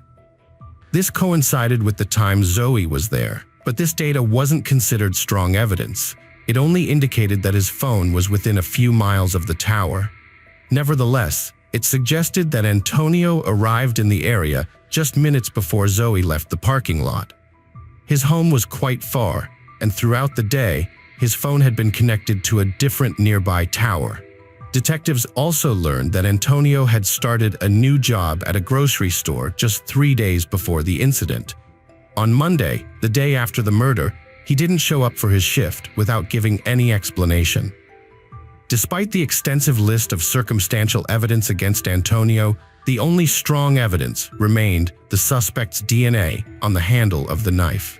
However, this could have posed a problem, as such evidence alone is often insufficient for a conviction, because merely holding a knife doesn't prove the act of murder. For instance, he could have used the knife under different circumstances, and someone else might have used it to commit the crime. But detectives couldn't find any other evidence, so they decided to proceed with the case and take it to court. The prosecution presented its version of what happened on that day. When Zoe returned to the parking lot to her car, Antonio approached her, pulled out a knife from his pocket, and threatened her to get in the car. He then took the driver's seat himself and drove away. Based on the messages sent by the suspect before the murder, he was in a distressed emotional state due to the death of a relative and had consumed a significant amount of alcohol. According to the investigator's version, he decided to abduct the victim with the intention of assaulting her. He chose Zoe randomly because she happened to be in the parking lot at that moment, and Antonio simply saw an opportunity to commit the crime. Antonio drove to a nearby creek located in a low-lying, tree-surrounded area, making it difficult to see from any direction. There, he forced the victim out of the car, assaulted her, and inflicted 6 stab wounds to her neck. He then got back into the car and attempted to drive it into the creek, possibly to conceal any remaining evidence in the vehicle. However, the car only partially submerged in the water, so Antonio could have wiped the steering wheel and door handle clean of his fingerprints and fled the scene. According to the testimony of the first witness, he saw a man who looked similar returning to the store's parking lot on foot that evening. The defense argued that the majority of the evidence could hardly be considered even circumstantial. For instance, the partial analysis of hair and semen only indicated that Antonio couldn't be excluded as the source of these samples, but didn't conclusively prove his involvement. Regarding the DNA on the knife, the defense seized upon the fact that this evidence alone didn't establish the fact of the murder. According to their version, Antonio could have come into contact with the knife under different circumstances before working at the store, where he had a job at a movie theater and sometimes had to collect various items left behind by visitors, including knives. However, no evidence was found to support this version, and if someone else had taken the knife from the theater and used it to commit the murder, they would have had to somehow avoid erasing Antonio's DNA from the handle, which would have been quite a challenging task. The defense tried to challenge the credibility of the second witness, Gary, who was a homeless man. They found out that he had an arrest warrant for breaking the conditions of his parole. The defense wanted to remove his testimony from the case, but the prosecution disagreed. They said that Gary coming forward willingly despite the arrest warrant showed his desire to help. Gary himself said he just wanted to do the right thing, even though he knew he would be arrested for it. Antonio's lawyers also tried to convince the jury that at the time of Zoe's murder, their client was elsewhere, helping a friend, but no substantial evidence supporting this version was presented. Initially, the prosecution sought the death penalty for Antonio, but during the trial, it became clear that with the available evidence, this would be highly problematic. Therefore, they abandoned these plans. After prolonged deliberation, the jurors eventually found Antonio guilty of murder, and he was sentenced to life imprisonment with the possibility of parole after 30 years. Zoe's parents thanked the investigators and all the participants in the trial for achieving justice for their daughter.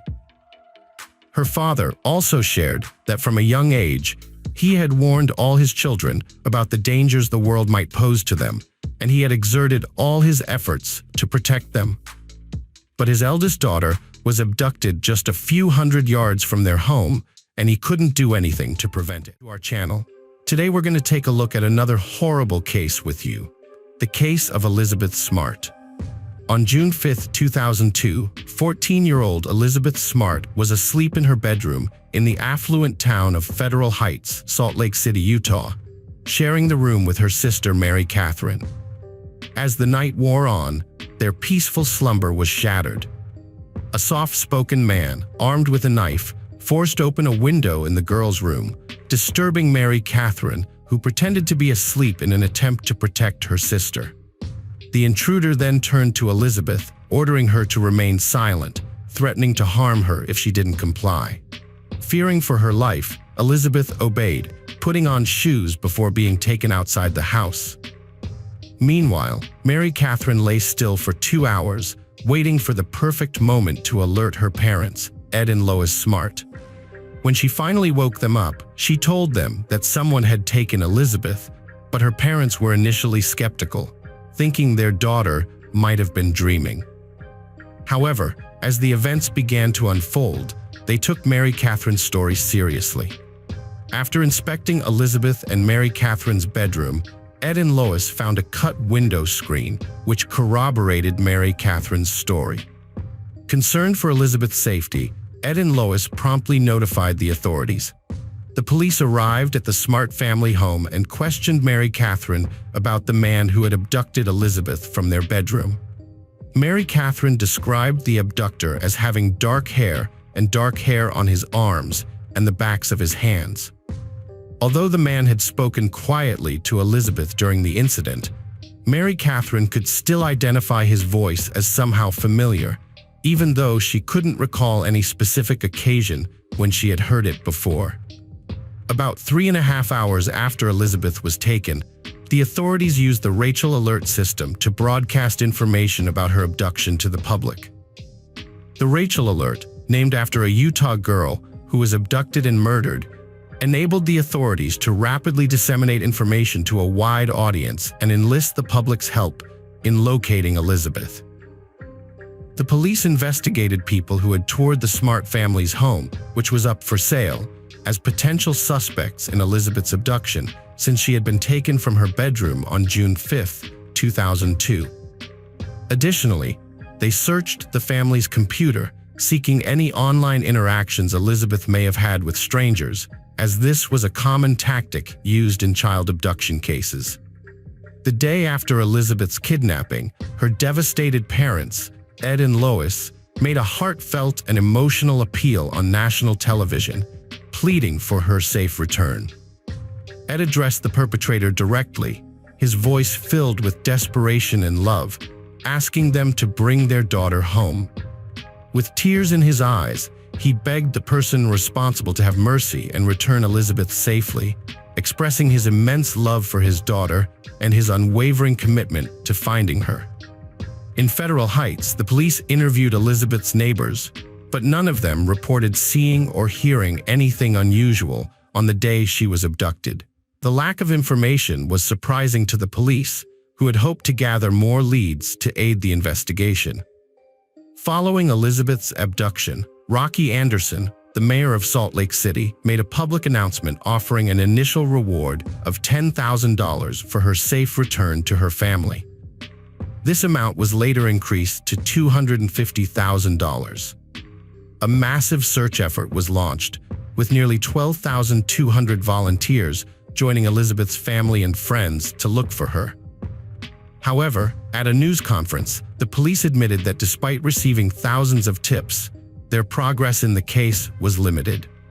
The authorities in Salt Lake City solicited assistance from other police departments statewide, but lacked crucial evidence, such as a vehicle description, to pursue significant leads. As a result, the investigation into Elizabeth's disappearance stagnated, causing frustration among law enforcement officials. Captain Scott Atkinson of the Salt Lake City Police Department publicly stated that all individuals were still suspects in Elizabeth's abduction, while reaffirming that her family was not the primary focus of the investigation. A volunteer searching for Elizabeth reported a suspicious man to the police after spotting him in a wooded canyon. The volunteer described the man's suspicious behavior, prompting the police to launch an overnight search. Despite their efforts, they couldn't find the man and eventually dismissed the tip as not credible. The police also received a tip from a local milkman in Federal Heights. He claimed to have seen a man driving an older gray Honda or Nissan on Elizabeth Street a day or two before her disappearance. The milkman said he felt uneasy about the driver and wrote down the license plate number. However, when the police checked their database for the license plate number, they couldn't find any relevant information or leads, so they dismissed the tip as not viable. The police officers investigating Elizabeth Smart's abduction faced a significant challenge due to the large number of people who gathered at the Smart residence in the hours immediately following her abduction. When the police arrived at the scene around 4 a.m., they found the home already crowded with people, which compromised the integrity of any potential evidence. As the search for Elizabeth Smart continued, the police questioned a man who had interacted with her at a social event prior to her abduction. However, they soon cleared him of any suspicion and determined he had no involvement in her disappearance. The search efforts intensified, with over 20 volunteer pilots flying their private planes over the Salt Lake area, but unfortunately, these efforts yielded no results. Tracking dogs picked up a scent in Red Boot Canyon, several miles from Elizabeth's home, but police searched the area and found nothing.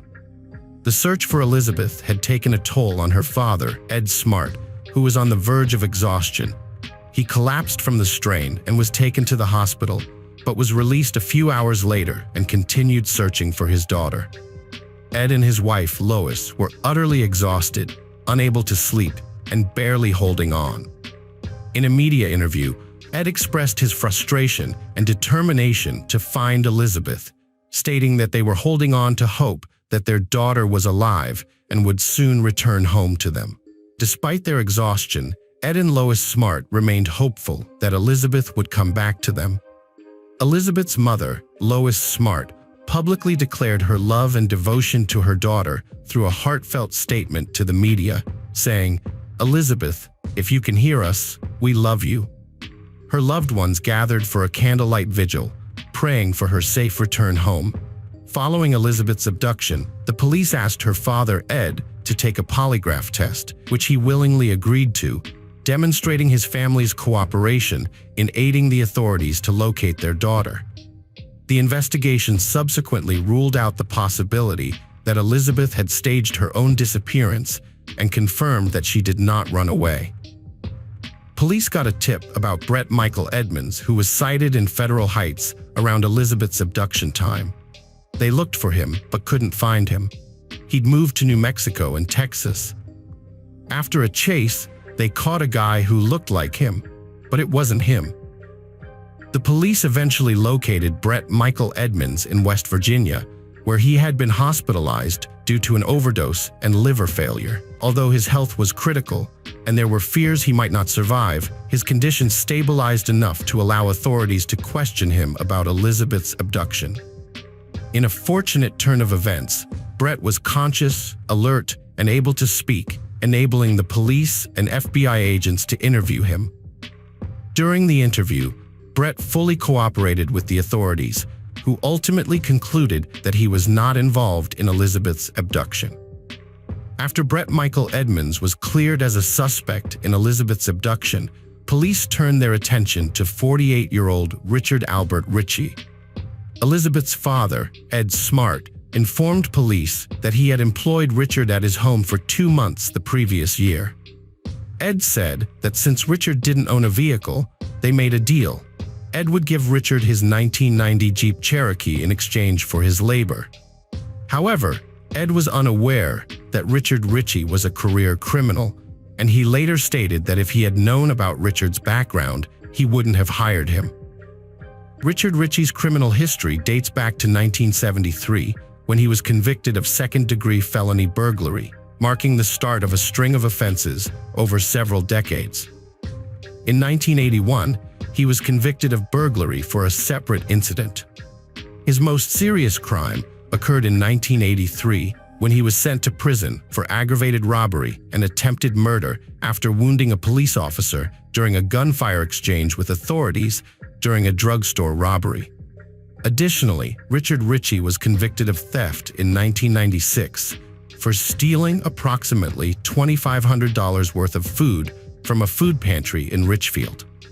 Corrections records show that Richard Ritchie was paroled in September 2000. In a media interview, Ed Smart expressed doubts about Richard Ritchie's involvement in his daughter Elizabeth's abduction. Despite Ritchie's criminal history, Ed initially thought him a capable worker. On June 14, 2002, Richard Ritchie was arrested for a parole violation. The police could not confirm his whereabouts on the day Elizabeth was abducted. Richard Ritchie denied any involvement through his attorney and stated that the police had thoroughly searched his home, including digging up his garden. Despite this, no evidence related to Elizabeth's abduction was found. Ritchie claimed he fully cooperated with the police, providing blood samples for DNA comparison and sitting through 26 hours of interviews. He also handed over his vehicle for investigation. By July 2002, Elizabeth Smart had been missing for a month, and her family was desperate for her return. When police received a report of a girl matching Elizabeth's description in Nebraska under suspicious circumstances, they thought their prayers had been answered. A gas station witness reported seeing a crying girl, aged 12 to 14, who seemed to be held against her will in a minivan. The witness provided a detailed description that matched Elizabeth's appearance. This news sent shockwaves through the Smart family, who eagerly hoped for any lead that might help find their missing daughter. However, a thorough police investigation revealed that the report was unrelated to Elizabeth's abduction. Despite a thorough search, police found no evidence linking the sighting to Elizabeth's case. This disappointment left the Smart family struggling with mixed emotions as they continued to hope for Elizabeth's safe return while acknowledging the possibility of false leads. Undeterred, the Smart family remained determined to find Elizabeth, maintaining a cautious optimism. They refused to rule out the possibility that the girl at the gas station was Elizabeth, but stated that they needed to keep an open mind. The family spokesperson clarified that while they weren't necessarily holding out hope that it was Elizabeth, they would be overjoyed if it were. Richard Ritchie, the main suspect in Elizabeth's disappearance, was charged with theft and burglary in two separate incidents. One incident occurred on April 4, 2001, when he allegedly stole items from a house in the Federal Heights neighborhood, which is a second-degree felony and a Class A misdemeanor. The other incident happened on June 6, 2001, when he allegedly stole jewelry and a perfume bottle valued at approximately $3,500 from the Smart family home, which is a third-degree felony. Ritchie pleaded not guilty to these charges. The stolen items were not related to Elizabeth's kidnapping investigation. Salt Lake District Attorney David Yoakum announced the charges at a press conference, stating that Ritchie had denied the theft allegations and was subsequently fired from his job. In August 2002, the police investigation into Elizabeth Smart's abduction hit a major roadblock when Richard Ritchie, their best lead, died from a severe brainstem injury that caused bleeding. Ritchie's condition worsened rapidly, leaving him unable to communicate or breathe on his own. His family made the painful decision to take him off life support in a last-ditch effort to save his life. Although doctors operated to remove a blood clot from his brain and relieve pressure on his brainstem, the damage was too extensive and their efforts were in vain. Despite this setback, the authorities persisted in their search for Elizabeth Smart's abductor. However, Richie's death posed a significant obstacle to the investigation, undermining confidence in other leads and hindering progress in the case. In August 2002, a horrific crime was committed when an 11-year-old girl was taken from her bedroom and subjected to sexual assault and brutal beating. The severity of her injuries was appalling, with every bone in the middle of her face broken, as revealed by hospital doctors. She required surgery, but sadly, her condition remained critical after the attack. The police investigation led to the arrest of Javier Sickler, a close friend of the girl's father, who was charged with aggravated burglary, aggravated assault, and attempted murder. Javier Sickler claimed that he remembered knocking on the front door of the victim's home, but alleged that he lost consciousness afterward. Despite initial similarities with the Elizabeth Smart abduction case, the police established that Javier Sickler was not involved in her kidnapping. As the search for Elizabeth Smart dragged on, the police began to explore unconventional approaches. They consulted psychics, individuals claiming to possess extrasensory perception that could uncover clues about her location. One tip from these psychics suggested that Elizabeth might be buried in a crypt in the foothills above Salt Lake City. This prompted a Seattle-based company to step forward, claiming that over a dozen of its members had pinpointed Elizabeth's body using a technique called technical remote viewing. According to these individuals, their psychic powers had revealed that Elizabeth was killed within hours of her abduction. However, when the police investigated the alleged tomb, they found no evidence of Elizabeth's whereabouts.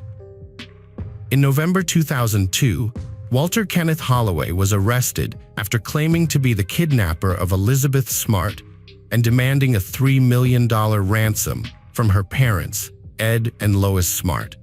Holloway contacted the Smart family and the Salt Lake Police Department, threatening to harm Elizabeth if he didn't receive the money. However, the police tracked him down to South Carolina and found no evidence linking him to her abduction.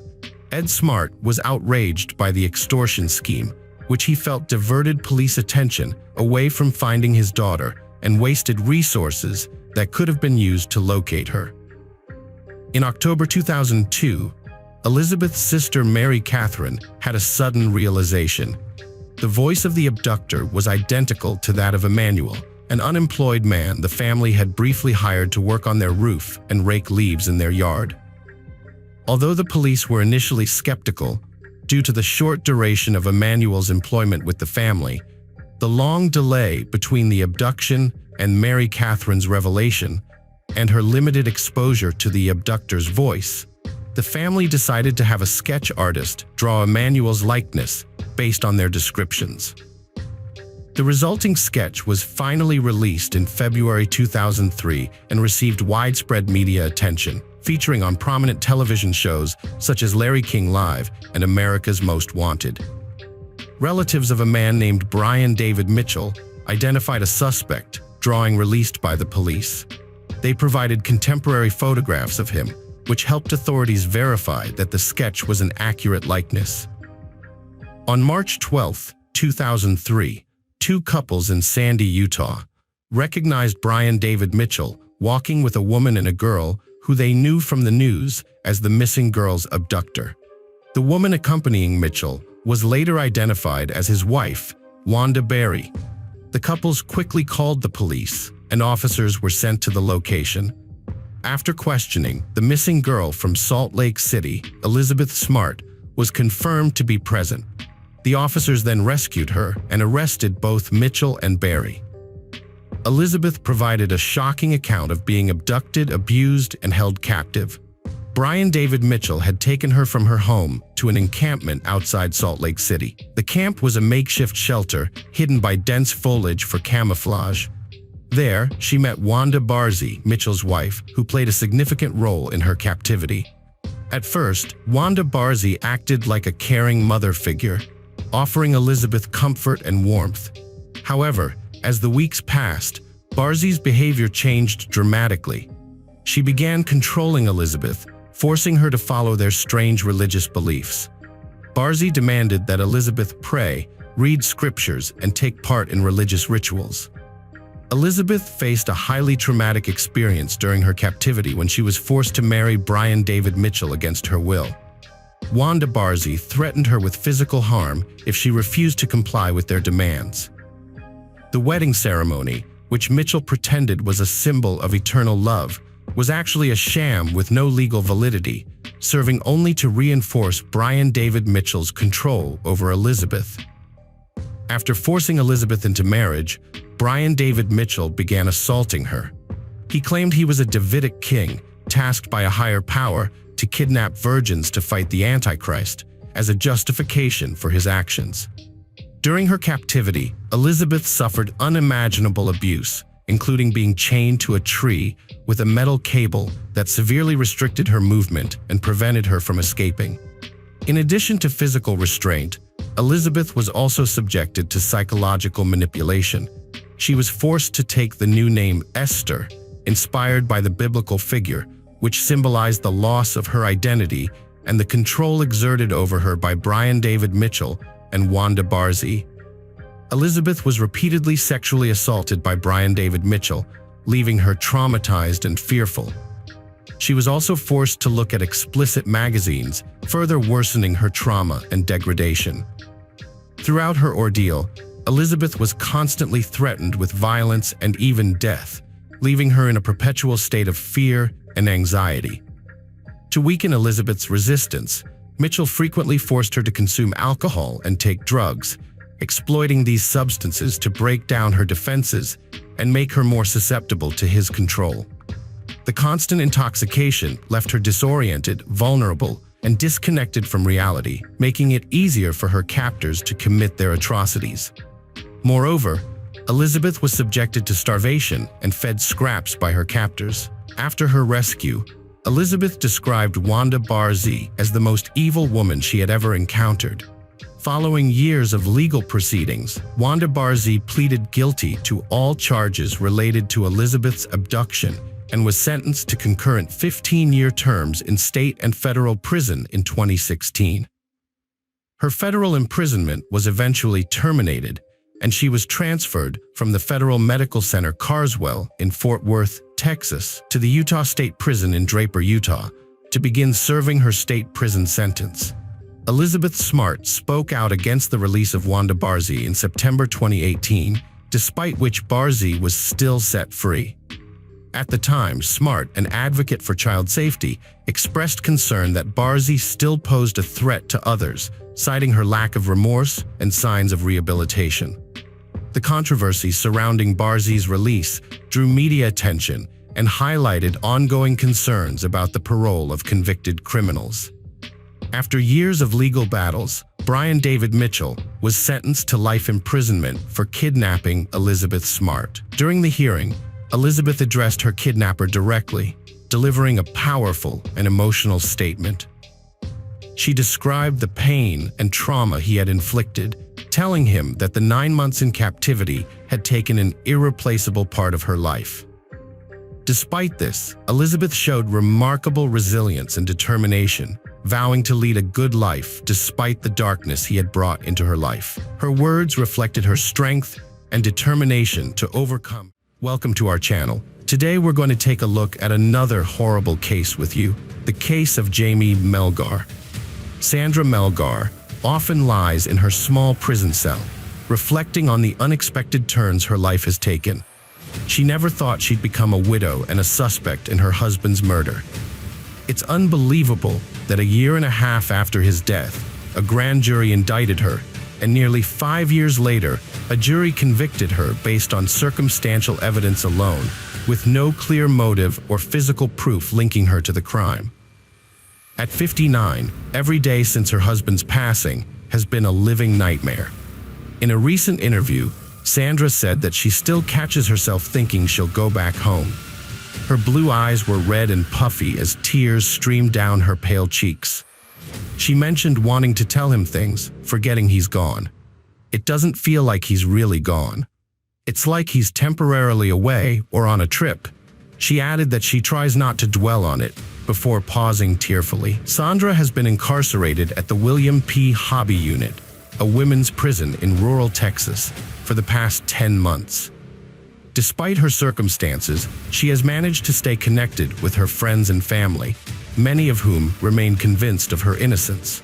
She regularly talks to her daughter, Elizabeth Liz Melgar Rose, although the noisy prison atmosphere and her soft voice often make their conversations difficult. Sandra also keeps in touch with her friends through letters, and they update her on her Pomeranian, Lola, who was present at her house on the night of the incident.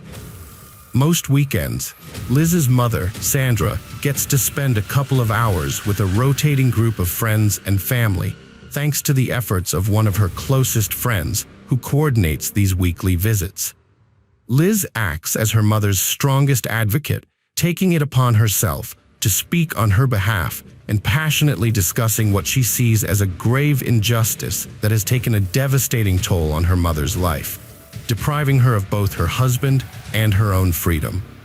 Sandra is haunted by the memories of the fateful night of December 23, 2012, when her husband met his tragic end. Her inability to recall the events of that night has sparked suspicions among investigators who find it suspicious. Despite this, Sandra remains resolute in her assertion that she did not commit the crime.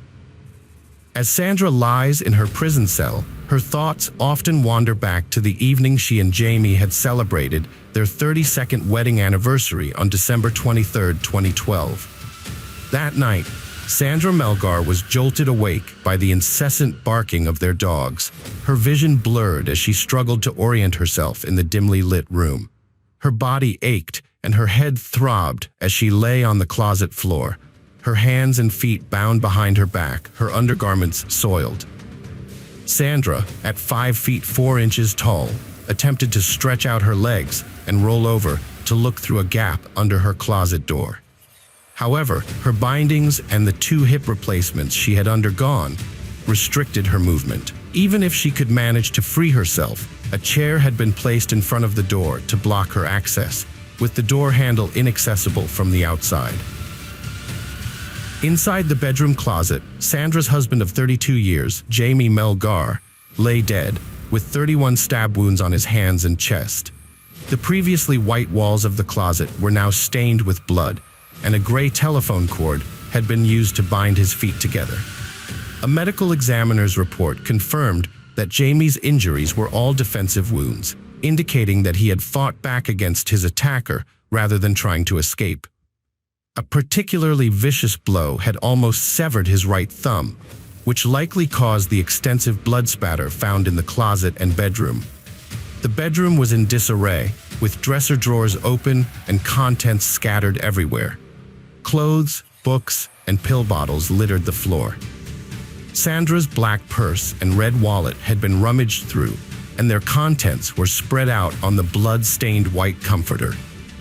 A small white medic stool at the foot of the bed had bloodstains on it, suggesting it had been used as a makeshift surface for the attacker's knife. The back of a nearby wooden chair was also stained with blood. In the jacuzzi bathtub, where Sandra and Jamie had celebrated their 32nd wedding anniversary the night before, several items bore witness to the tragic events. These included a white blouse, a green towel, and a silver chef knife with a 6-inch blade, all stained with blood droplets. The police later identified this knife as the murder weapon, which had been used just hours before the horrific events unfolded. Sandra and Jamie had been celebrating their 32 years of marriage with a romantic dinner at their favorite Mexican restaurant.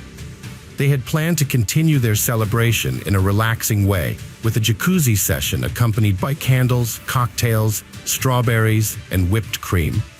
Even after more than 3 decades together, their love for each other remained strong, as Sandra would later tell the authorities. The couple's journey began during their senior year at Lamar High School. Jamie, with his unruly black hair and a somewhat awkward teenage mustache, was immediately drawn to the 17-year-old Sandra, who had blue eyes and blonde hair and sat in front of him in class. At first, Sandra resisted Jamie's advances for weeks, but she eventually agreed to join him and a group of friends for ice skating. Unbeknownst to her, Jamie had orchestrated the whole event, and when she arrived, only Jamie and his best friend were there. The others had mysteriously disappeared. Jamie's charming nature, humor, and penchant for corny jokes eventually won Sandra over. She admired his intelligence, thoughtfulness, and sense of humor, while Jamie appreciated her intelligence, down-to-earth personality, and lack of pretentiousness. They soon became inseparable, and in 1980, 2 years after graduating from high school, they got married in a courthouse ceremony in downtown Houston. On the anniversary of their union, Sandra and Jamie spent a romantic evening in their jacuzzi, reminiscing about their shared history and dreaming of their future together. They discussed selling their home to embark on a world tour, visiting iconic destinations like the Grand Canyon and Ireland, and witnessing the breathtaking Northern Lights. With Jamie's retirement as a computer programmer with the Houston Independent School District just 5 months away, they envisioned buying a beachfront property where they could settle down after their travels. As they chatted, they took turns giving each other massages, culminating in a romantic moment of intimacy. After 2 blissful hours in the jacuzzi, their peaceful evening was abruptly interrupted by their dogs barking. Jamie got out of the jacuzzi, wrapped a towel around himself, and put on Sandra's slippers to attend to the dogs. Little did Sandra know that this would be the last time she would see her husband alive. When Sandra woke up approximately 15 hours later, she was horrified to find herself bound and gagged in her closet, her hands and feet tied, her body sore, and her undergarments soiled. Jamie was nowhere to be found, and the frantic barking of their dogs was now accompanied by unfamiliar voices inside her home. Sandra screamed out in desperation. Herman Melgar stood outside his brother Jaime's house, confused, just after 4:30 p.m. His brother had invited him and his family for dinner, but now, despite ringing the doorbell and calling, there was no response from Jaime or his wife Sandra. What struck Herman as unusual was that Jamie's black truck was parked in the driveway and Sandra's silver car was inside the open garage. He told his family to wait by the front door while he took a look around the backyard, glancing over the fence. Noticing the plastic tarp hanging from the pergola on the back porch, Herman remembered that Jamie had been working on various home improvement projects. Returning to the front yard, Herman decided to check the laundry room door inside the garage. To his surprise, the door was unlocked, so he entered the house. As he stepped inside, Herman was met with an unsettling atmosphere. The house was dimly lit, gray and stuffy, with all the blinds drawn shut. The dogs were barking and jumping around, which added to the eerie feeling that Herman's daughter Marissa would later describe as unsettling. It was at that moment that they heard muffled screams. Herman rushed to the back of the house and found a large chair propped against the bathroom closet door. Inside the closet, Sandra lay on the floor, wearing a black satin nightgown, desperately screaming for help. Herman and his wife Maria struggled to remove the tightly bound restraints from Sandra's arms and legs. Herman got a pair of scissors from the bathroom to help free her. Meanwhile, Sandra kept asking about Jamie's whereabouts. She had visible bruises on her arms, including a dark one on her left bicep. After they finally freed her, Sandra rushed into the bedroom and found Jamie's lifeless body protruding from the closet. She checked for a pulse, but it was clear from his cold, pale, and naked body that he had passed away. Sandra covered Jamie's body with a blue jacket, and Maria escorted her back to the bathroom. When the paramedics arrived, Sandra was in hysterics, making it difficult for her to communicate with Stephanie Roberts, the first paramedic to arrive on the scene. Roberts' report stated that Sandra was in shock, cried periodically, and had lost all sense of time. Her last memory was of around 1 a.m. that morning, unaware that 15 hours had passed and it was now evening. The police documented bruises on Sandra's hands and arms, as well as a small scratch on her left thumb, but found no blood on her. Sandra told the police that after Jamie let the dogs in, she got out of the bathtub and went to her closet to get dressed. Her next memory was waking up in the closet at an unknown time, and at some point she screamed for help, but then fell back asleep, possibly having a seizure. Sandra had several underlying medical conditions, including lupus, rheumatoid arthritis, and grand mal seizures, which had forced her to resign from her job as a licensed vocational nurse. She believed she could no longer perform her duties effectively due to her seizures. In the weeks leading up to Jamie's murder, Sandra had experienced auras, which she knew were warning signs of an impending seizure. During these seizures, she would sleep for hours and wake up in a state of confusion, disorientation, and severe pain.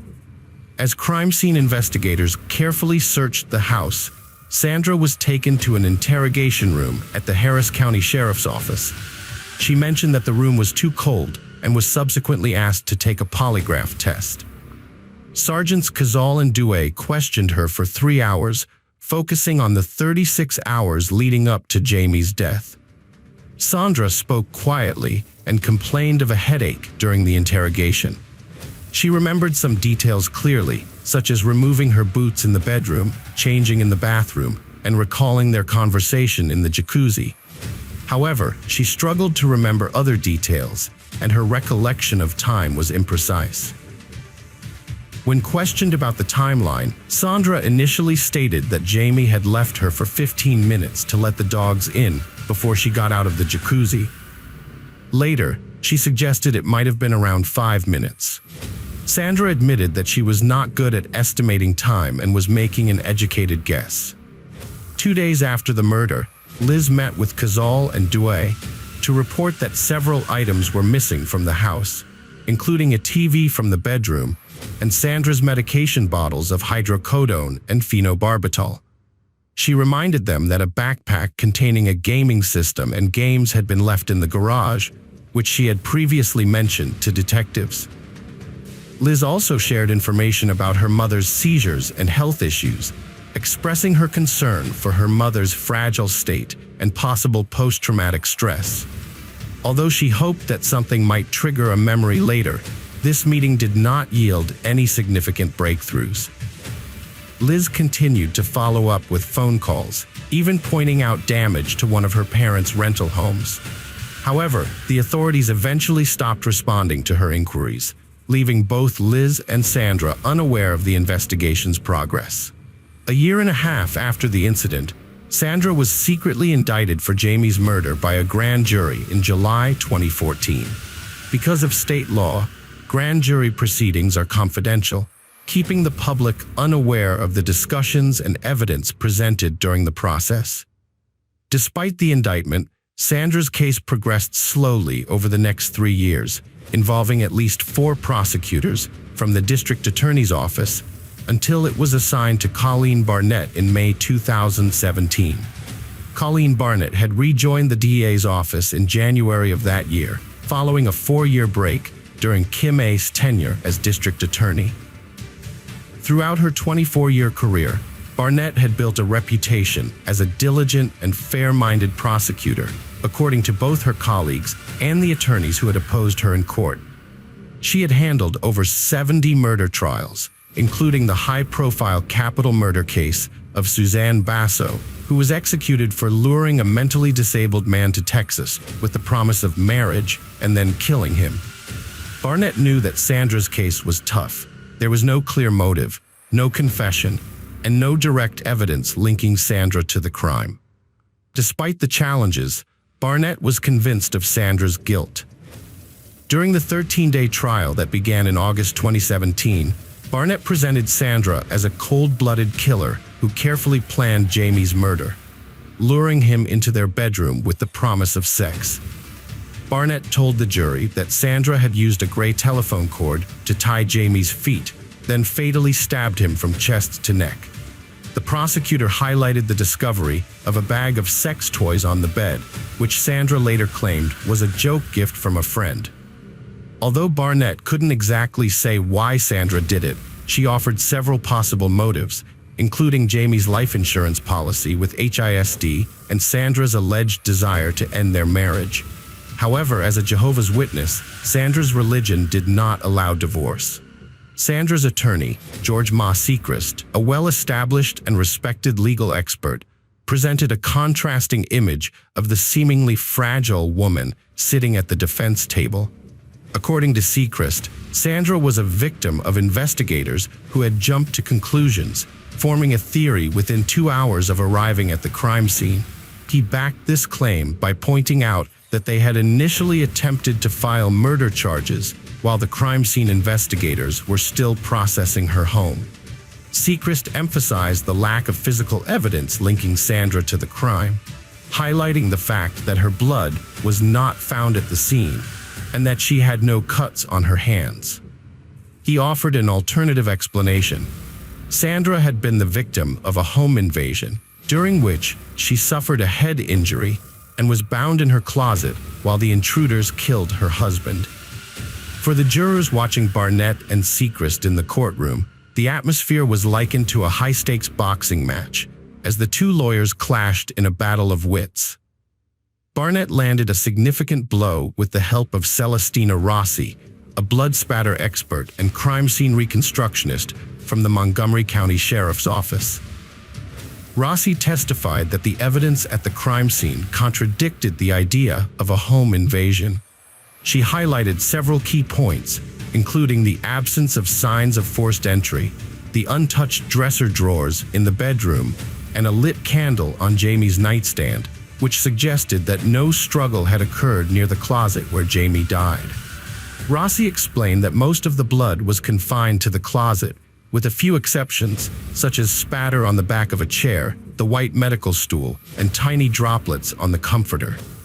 According to Rossi, this spatter was likely caused by the injury to the artery near Jamie's thumb. Rossi concurred with the medical examiner's report, stating that all of Jamie's wounds were defensive in nature. She also noted that Jamie's loaded handgun was inches from his body in the closet, untouched. Rossi emphasized that in a situation like this, one's instinct is to try to disarm their attacker rather than shoot them, even if they are approaching with a knife. After 8 hours of deliberation spanning several days, the jury, comprising 8 men and 4 women, reached a guilty verdict for Sandra on the charge of murder, sentencing her to 27 years in prison.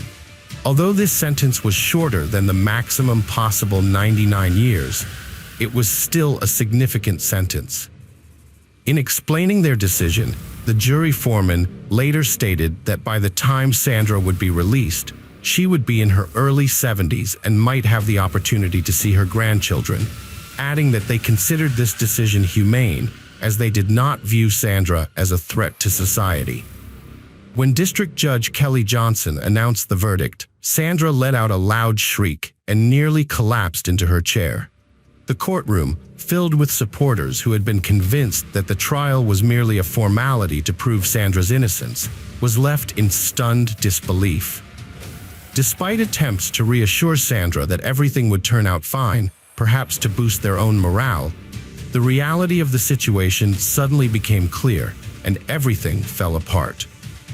Sandra, clad in a red blazer and relying on a cane, was escorted out of the courtroom, where she paused to share a final emotional hug with Liz. Once they released each other, Liz crumpled to the floor, overwhelmed by grief. Having lost both her father and mother to a justice system she felt had failed them catastrophically, Liz was left feeling utterly alone and devastated. The jury foreman staunchly defended the prosecution's case, arguing it was the most plausible explanation, despite being rooted in speculation and theory. He highlighted the discrepancies in Sandra's account and questioned the legitimacy of her alleged seizure that night. While he conceded it was possible the jury had erred, he ultimately stood by their verdict. Welcome to our channel. Today we're going to take a look at another horrible case with you, the case of Jonathan Hoffman. Jonathan Hoffman was born in Michigan in 1994 to Jennifer and Michael Hoffman.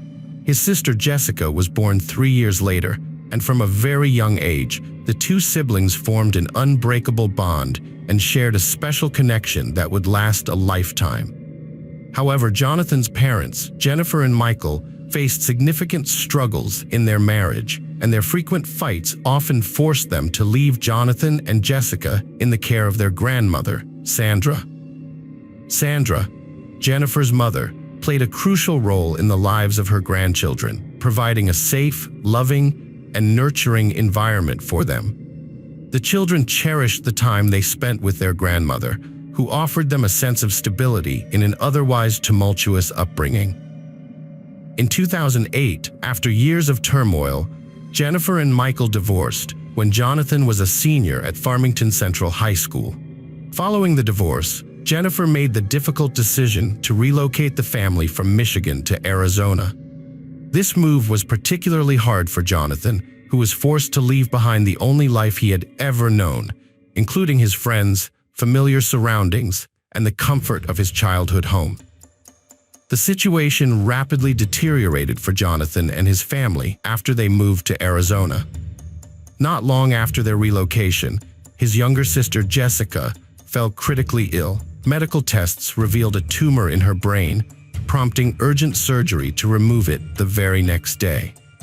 Although the operation was a success, it entailed a lengthy convalescence, and Jessica spent an entire month recovering in the hospital. Throughout this period, Jennifer dedicated herself fully to her daughter's recovery, neglecting her own needs in the process. This left Jonathan feeling abandoned and lonely, forced to navigate the challenges of adolescence in a new state without the emotional support of his mother and sister. Recognizing the strain Jonathan was under, his grandmother Sandra reached out to Jennifer, deeply concerned about her grandson's well-being. Believing familiar surroundings and old friends would bring Jonathan solace, Sandra suggested he return to Michigan to live with her and her husband Fred. Jennifer worried whether her 74-year-old mother would be capable of caring for him, but Sandra reassured her that she was more than capable.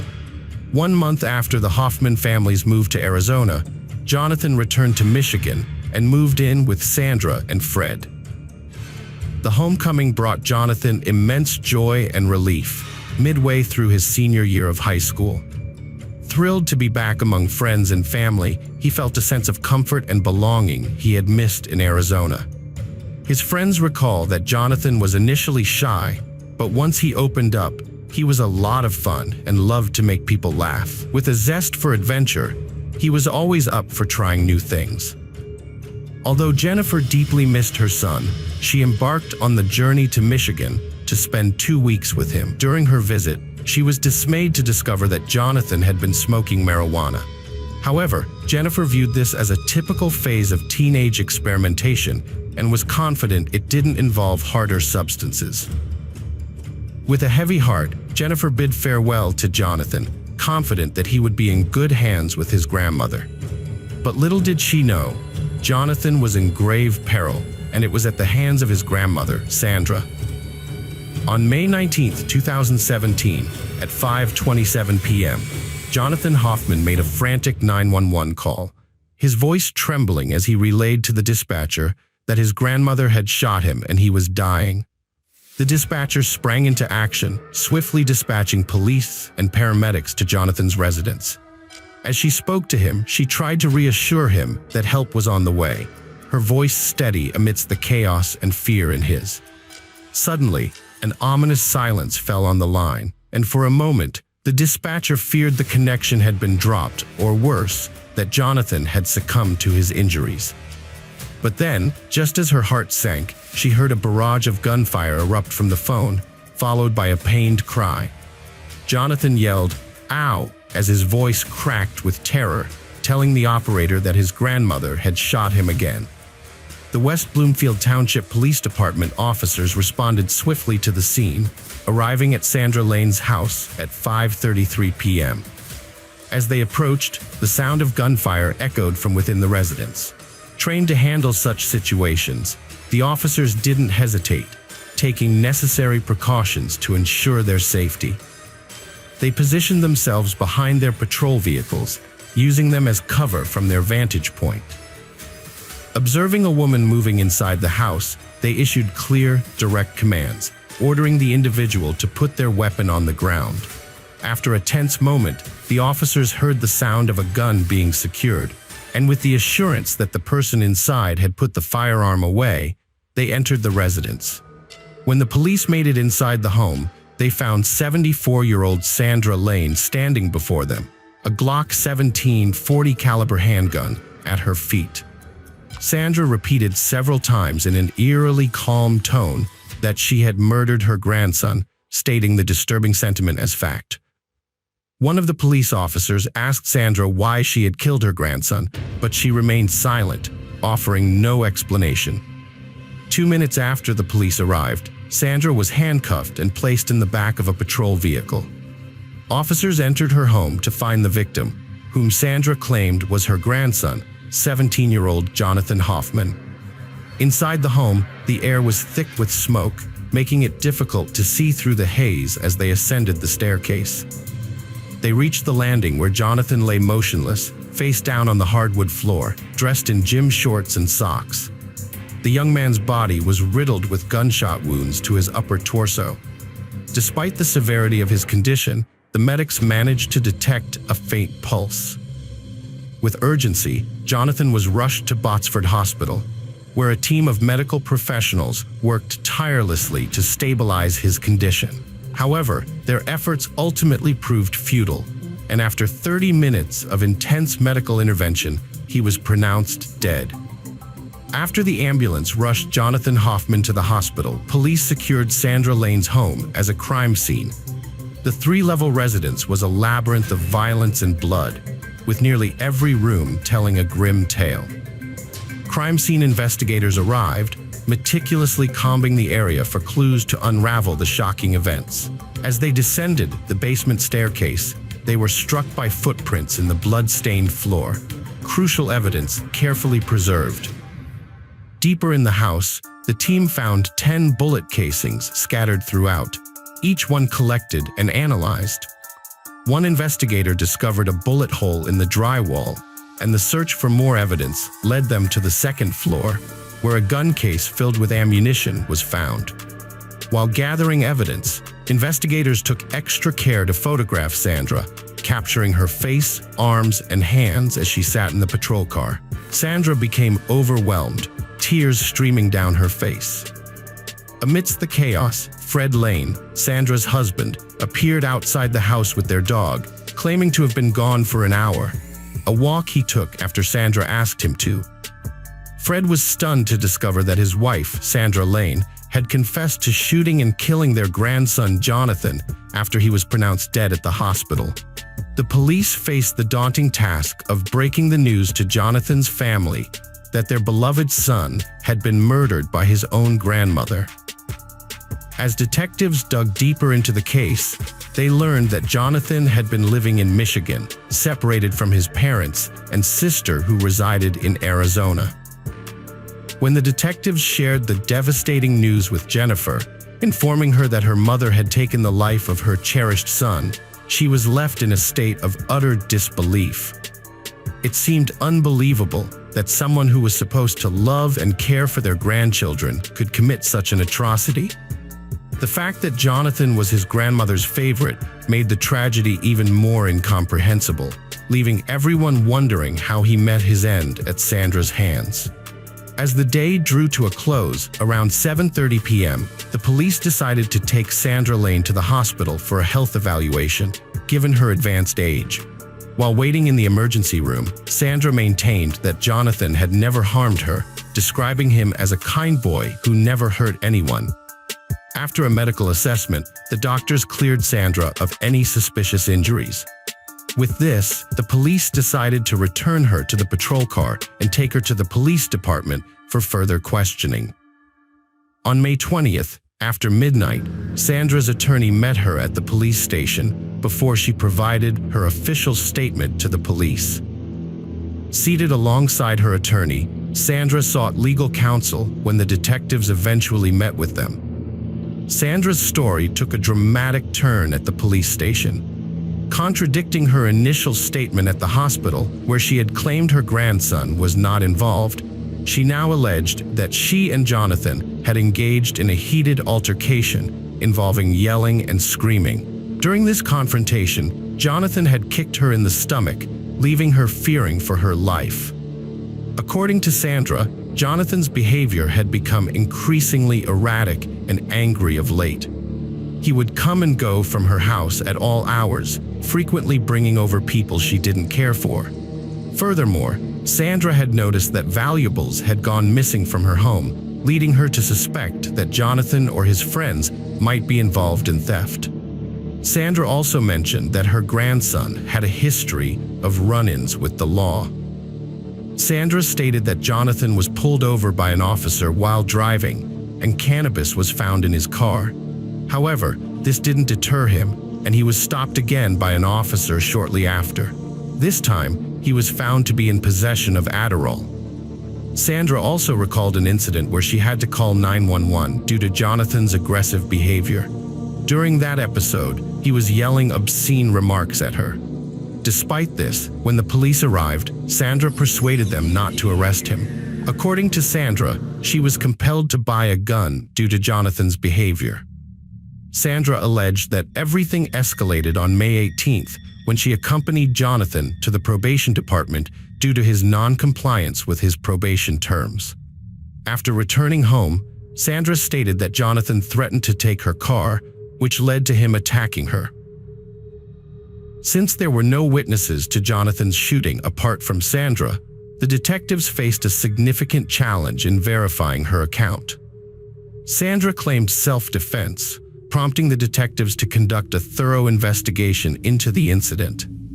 Their primary concern was ensuring they didn't wrongfully send a 74-year-old frail grandmother to prison for defending herself against a violent teenage boy. The detectives examined the photo taken by crime scene investigators immediately after Sandra confessed to shooting Jonathan. However, upon reviewing the evidence, they found no signs of violence on Sandra, not a single scratch, which would be expected if she had indeed been in a physical struggle. During her court arraignment, the judge ruled that Sandra should be held on bond while awaiting trial at the correctional facility. Paul Walton, the prosecutor on the case, believed the 911 call made by Jonathan clashed with Sandra's self-defense claim. Upon listening to the call, Walton noticed a significant 2-minute and 51-second silence before Sandra fired another shot at Jonathan. Based on his observations, it seemed clear that Jonathan was already severely injured and no longer posed an immediate threat to Sandra. However, Sandra's defense team presented a contrasting argument.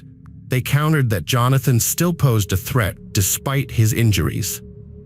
The defense highlighted a portion of the 911 call where Sandra yells, "Let go," implying that Jonathan was still attacking his grandmother, even in his injured state. The defense argued that Sandra was simply an innocent and loving grandmother. They pointed to the end of the 911 call, where Sandra can be heard instructing her bleeding grandson to lie down and promising to get him water, as proof of her compassionate nature. According to the defense, these statements revealed Sandra's true character as a caring and empathetic woman. Prosecutor Walton was perplexed by Sandra Lane. Was she a doting grandmother forced to make the ultimate sacrifice in a desperate situation, or a ruthless killer who stalked her own grandson, callously ending his life in the woods? To uncover the truth, Prosecutor Walton conducted a series of interviews around town.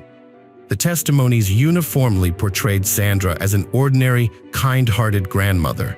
She regularly visited the local salon, actively participated in her synagogue, taught Sunday school, and volunteered her time. Her generosity and affluence were also well known. What struck the detectives most was the resoundingly positive feedback from those who knew Sandra. They described her as deeply devoted to her grandchildren, particularly Jonathan. The testimony seemed to starkly contradict the heinous act she had confessed to committing. However, a different narrative unfolded when the detectives spoke with Jennifer, Sandra's daughter, and Jonathan's mother. Jennifer offered a contrasting perspective on her mother's character, contradicting the image projected by the community. She described her mother as a controlling and abusive figure, vastly different from the warm and compassionate person others had portrayed. According to Jennifer, her childhood was marked by constant parental fighting, with her mother physically assaulting her on multiple occasions. Her father's frequent absences left Sandra in complete control of the household, allowing her to behave like a tyrant, prone to violent outbursts.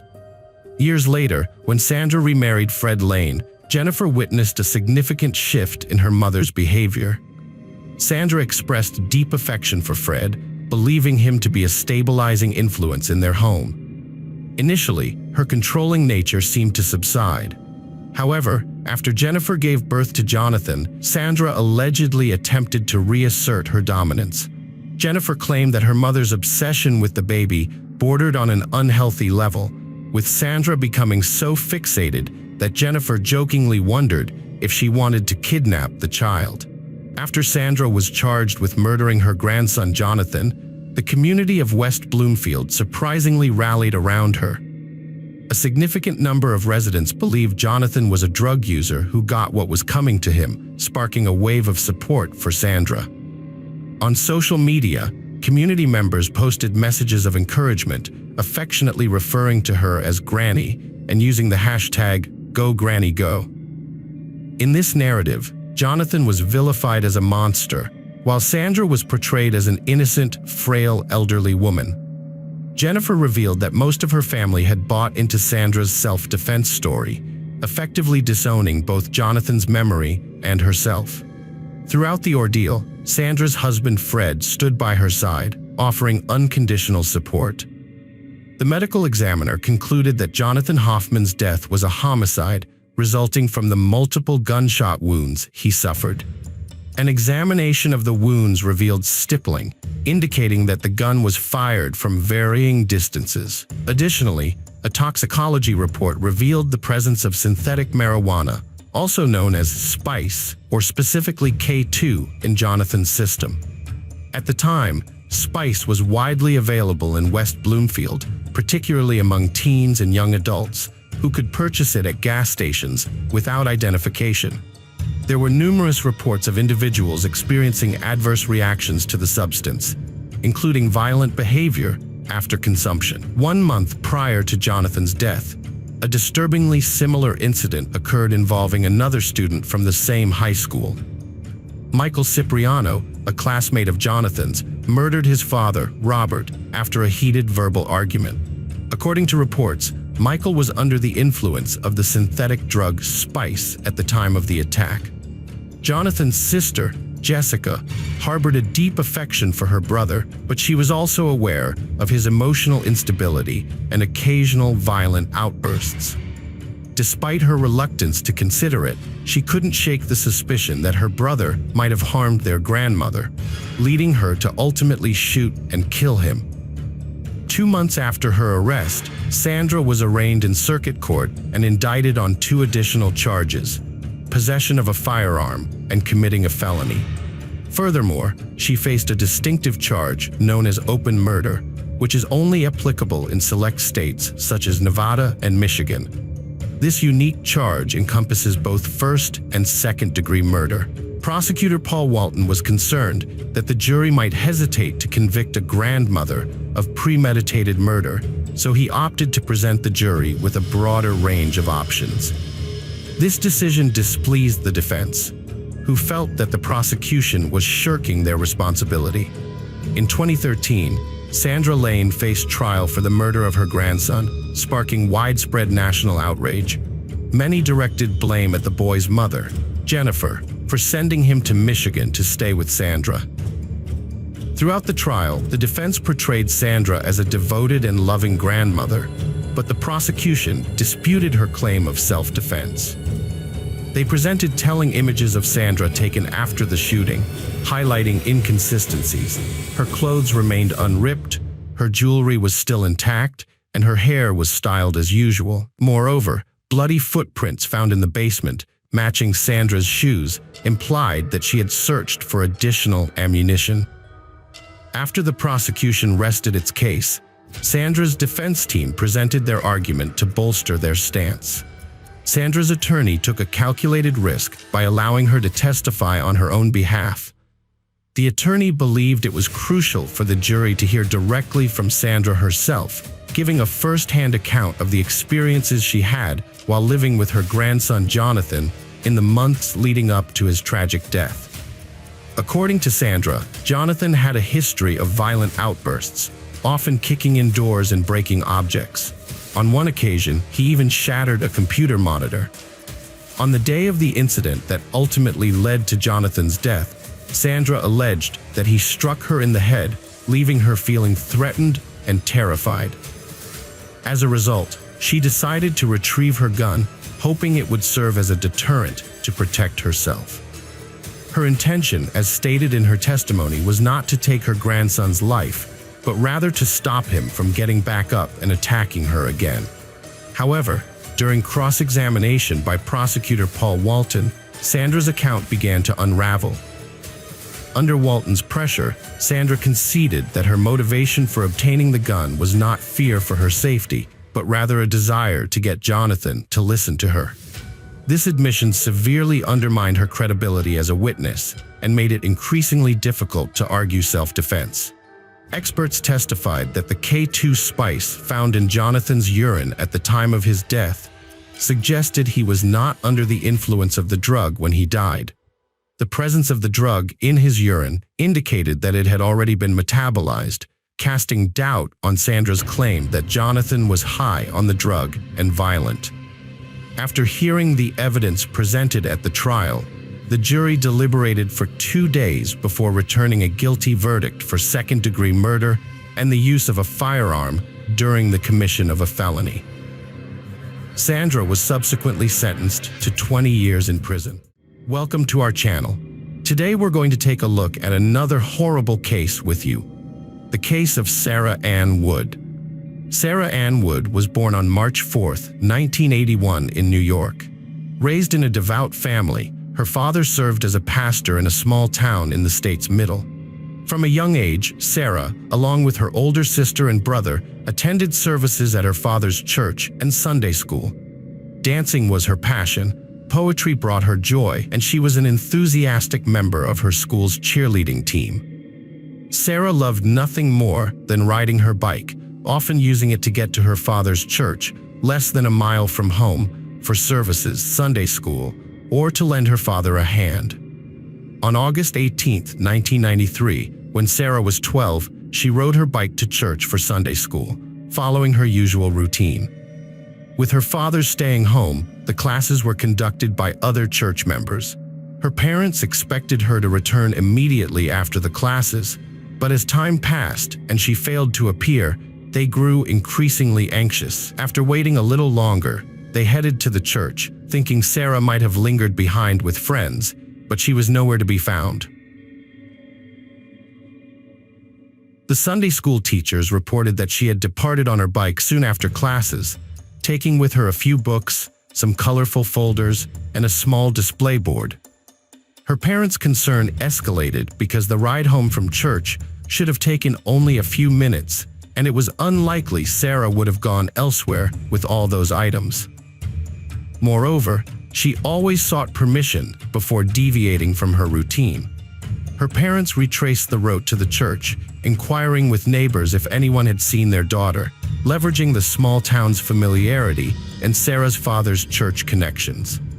Dozens of people quickly joined the search, and they soon found a witness who had seen Sarah riding towards her house around 2:30 p.m., just a few hundred yards from her home.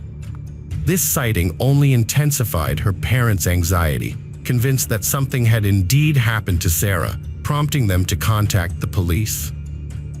The local police department swiftly launched a search operation, deploying dozens of officers to scour the area.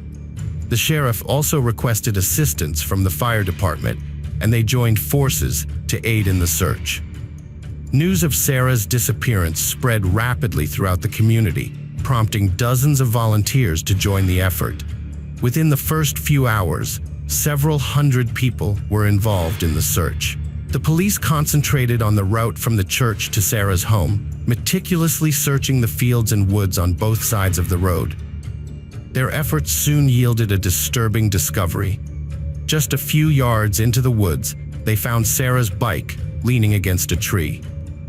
The police centered their focus on that area and quickly uncovered the items Sarah had brought from Sunday school, hidden beneath a nearby bush. These findings led investigators to a grim inference.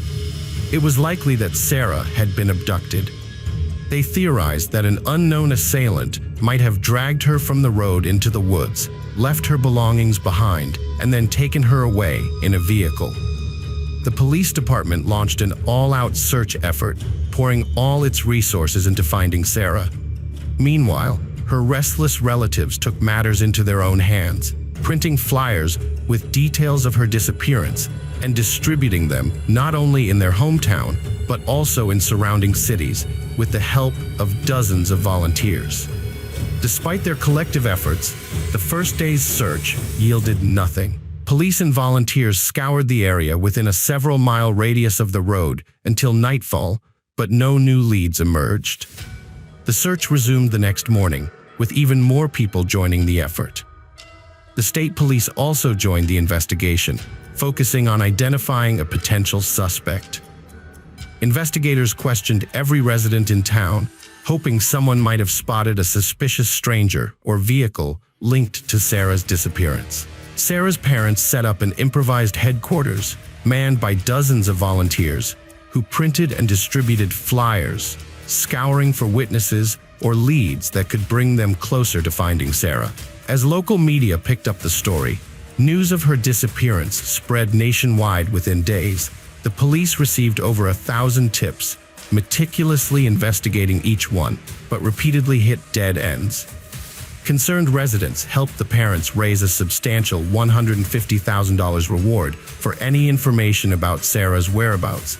But unfortunately, this too yielded nothing. The active phase of the search continued for about a week, before the police concluded they were unlikely to find valuable leads in the area. They shifted their focus to finding a potential suspect, scrutinizing local residents and convicted criminals from neighboring towns, but to no avail. Sarah's disappearance was featured on 2 popular national television shows, triggering a new wave of tips.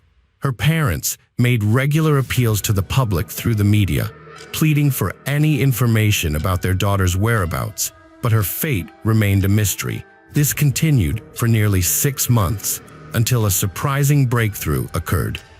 On the morning of January 7, 1994, 12-year-old Rebecca left her home in a small Massachusetts town and set out on her walk to school. As she strolled down a deserted street, she noticed a man walking alongside her. He attempted to speak, but Rebecca couldn't hear him due to her headphones. When she removed them, the man brandished a gun and warned her that if she obeyed his every command, he wouldn't harm her. He grasped her jacket, and they continued walking in the same direction.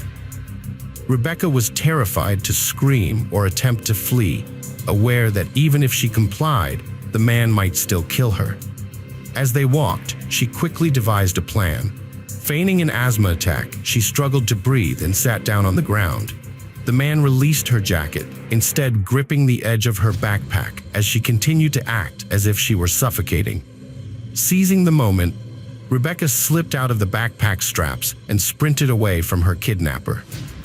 A few hundred yards away, she spotted several adults and rushed towards them, exclaiming that someone had just attempted to abduct her. Meanwhile, the kidnapper sped away in his car, taking Rebecca's backpack with him. One of the witnesses took it upon himself to tail the kidnapper in his own vehicle. After a few minutes, the witness pulled over at the nearest gas station and alerted the police. The witness was able to provide a partial license plate number and the car's model, while Rebecca gave a detailed description of the kidnapper's appearance. The police promptly launched a search for the vehicle, scouring databases for matching cars. They also sent out alerts to neighboring towns, and their efforts were rewarded that very evening.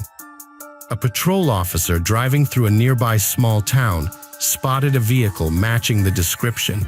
He pulled over and knocked on the door of the house where it was parked. Inside, he found several people, and upon inquiring about the pickup truck, the owner explained that he hadn't driven it in a while due to his loss of sight. He revealed that his neighbor, 43-year-old Louis Lint, frequently borrowed the truck. Lewis, a handyman, assisted his blind neighbor with various household tasks in exchange for using the pickup truck. According to Lewis, he last drove the truck the previous day and hadn't used it since. Nonetheless, the officer asked him to come to the station for questioning, and Lewis complied. Despite his earlier denial, Lewis continued to insist that he hadn't used the pickup that day and had no involvement in the attempted abduction. He claimed to be a devout Christian who spent most of his free time at church and would never engage in such an act. While Lewis was at the station, the police took his photograph and presented it to Rebecca and other witnesses in a photo lineup alongside pictures of other men. Unanimously, they identified Lewis as the kidnapper. Investigators promptly obtained a warrant to search Lewis's house and the vehicles, including the pickup truck owned by his neighbor. Their search yielded a disturbing discovery: a small bag containing duct tape, a knife, children's sunglasses, and candy in Lewis's van, which was parked near their house. Additionally, the police found a gun and Rebecca's backpack inside the house. Investigators uncovered a shocking discovery: a large, secret room dug out beneath the house, still under construction. With this substantial evidence, the police arrested Lewis for the attempted abduction. Initially, he maintained his innocence, but soon decided to confess to everything. He admitted to traveling to Rebecca's town in search of a victim, bringing along his kidnapping bag that he always kept in his car. Lewis then explained the purpose of the secret room he was digging under his house, and his story left even the police stunned. He revealed that he planned to convert it into a fully equipped bunker where he intended to hold kidnapped victims captive. Lewis confessed to aiming to abduct 11 girls between the ages of 12 and 17 to satisfy his horrific fantasies. He added that until the room was completed, he didn't plan to keep his victims there for long, intending to kill them within a few days. In Lewis's house, the police also found a list of several names. Upon identifying these individuals, they realized they were all children living in close proximity to Lewis's home. Following his confession, Lewis was placed in jail awaiting trial for attempted abduction. Investigators continued to visit him to gather additional information, and during one of these visits, he unexpectedly confessed to another crime. Lewis revealed that 4 years prior, in October 1990, he was working as a janitor at a movie theater in the same town where he later attempted to kidnap Rebecca. On the evening of October 22nd, he left work and spotted 12-year-old James Bernardo riding his bike near the parking lot. Lewis instantly decided to abduct him, intending to assault him. Lewis offered James $5 to help set up chairs in the movie theater, and the boy agreed. Lewis led him to the empty theater where he bound him. He then drove his van closer to the entrance, dragged the boy and his bike inside, and took him to his home. He left the boy there and drove to a nearby lake to dispose of the bike by throwing it into the water. Lewis returned home and attempted to assault the boy, but was unsuccessful. Frustrated, he decided to dispose of the victim. He dragged him into his van and drove to a neighboring state, where he murdered the boy and left the body in the forest. A hunter soon discovered the body and reported it to the police. However, despite their efforts, detectives were unable to identify the culprit over the course of several years. Now, upon comparing Lewis's statement with the case materials, investigators discovered that he had provided an astonishing number of facts and details about the crime that perfectly mirrored reality. Following Lewis's confession, news of his case spread like wildfire throughout the country. Within just a few days, police realized they were dealing with a man who not only had attempted to abduct a girl and was building a secret bunker for other victims, but had also confessed to a murder that no one had suspected him of. New York investigators searching for Sarah Wood soon caught wind of Lewis's case. They delved into the details of Rebecca's attempted abduction and requested more information about Lewis himself. Interestingly, profilers had previously created a profile of Sarah's potential abductor, and Lewis seemed to fit it remarkably well. The investigators decided to pay him a visit and headed to the prison. During the interrogation, he revealed that frequent visits to the neighboring state were motivated by close family ties. Lewis also admitted that he would often drive through small towns in search of victims, and on August 18, 1993, he spotted Sarah walking along the road with her bike. According to his statement, he pulled up beside her, got out of the car, and forced her into the van at gunpoint. He then tied her up, dragged her belongings and bike into the nearby woods to conceal them, and drove her hundreds of miles to the mountains. In a remote area by a large lake, he assaulted and killed her, eventually burying her body in a hole. The police launched an extensive search effort around the lake, mobilizing hundreds of volunteers, park rangers, and the military. However, the vast size of the lake posed a significant challenge, making it nearly impossible to cover the entire area, even with such a large search team. Furthermore, with months having passed since the burial, the location could have become overgrown with vegetation. After weeks of searching, they were unable to find either the body or any evidence. Detailed testimony with precise details of the abduction was sufficient to charge Lewis with the murders of both Sarah and 12-year-old James. In January 1995, Lewis was sentenced to 17 to 20 years in prison for the attempted abduction of Rebecca. The following June, the trial for James's murder began, and Lewis pleaded guilty before the judge. He confided in his lawyer that he wanted to confess to Sarah's murder immediately, but when he entered the courtroom and saw her parents, he abruptly changed his mind. However, just 9 days later, when he was brought into an empty courtroom, he finally admitted his guilt. Despite this, he persisted in refusing to disclose the burial site, ignoring the desperate pleas from Sarah's parents. The prosecution offered Lewis a deal in exchange for information about Sarah's whereabouts. In return, they promised to serve his sentence in a state prison instead of a federal prison, as Lewis had requested. He agreed and began collaborating with investigators. Lewis identified a specific area near the lake and even sketched a rough map. Although the police wanted to take him along on the search, his lawyer cautioned against it. Undeterred, the police organized extensive searches in this area, braving the snow and freezing temperatures, with the help of hundreds of volunteers and heavy equipment.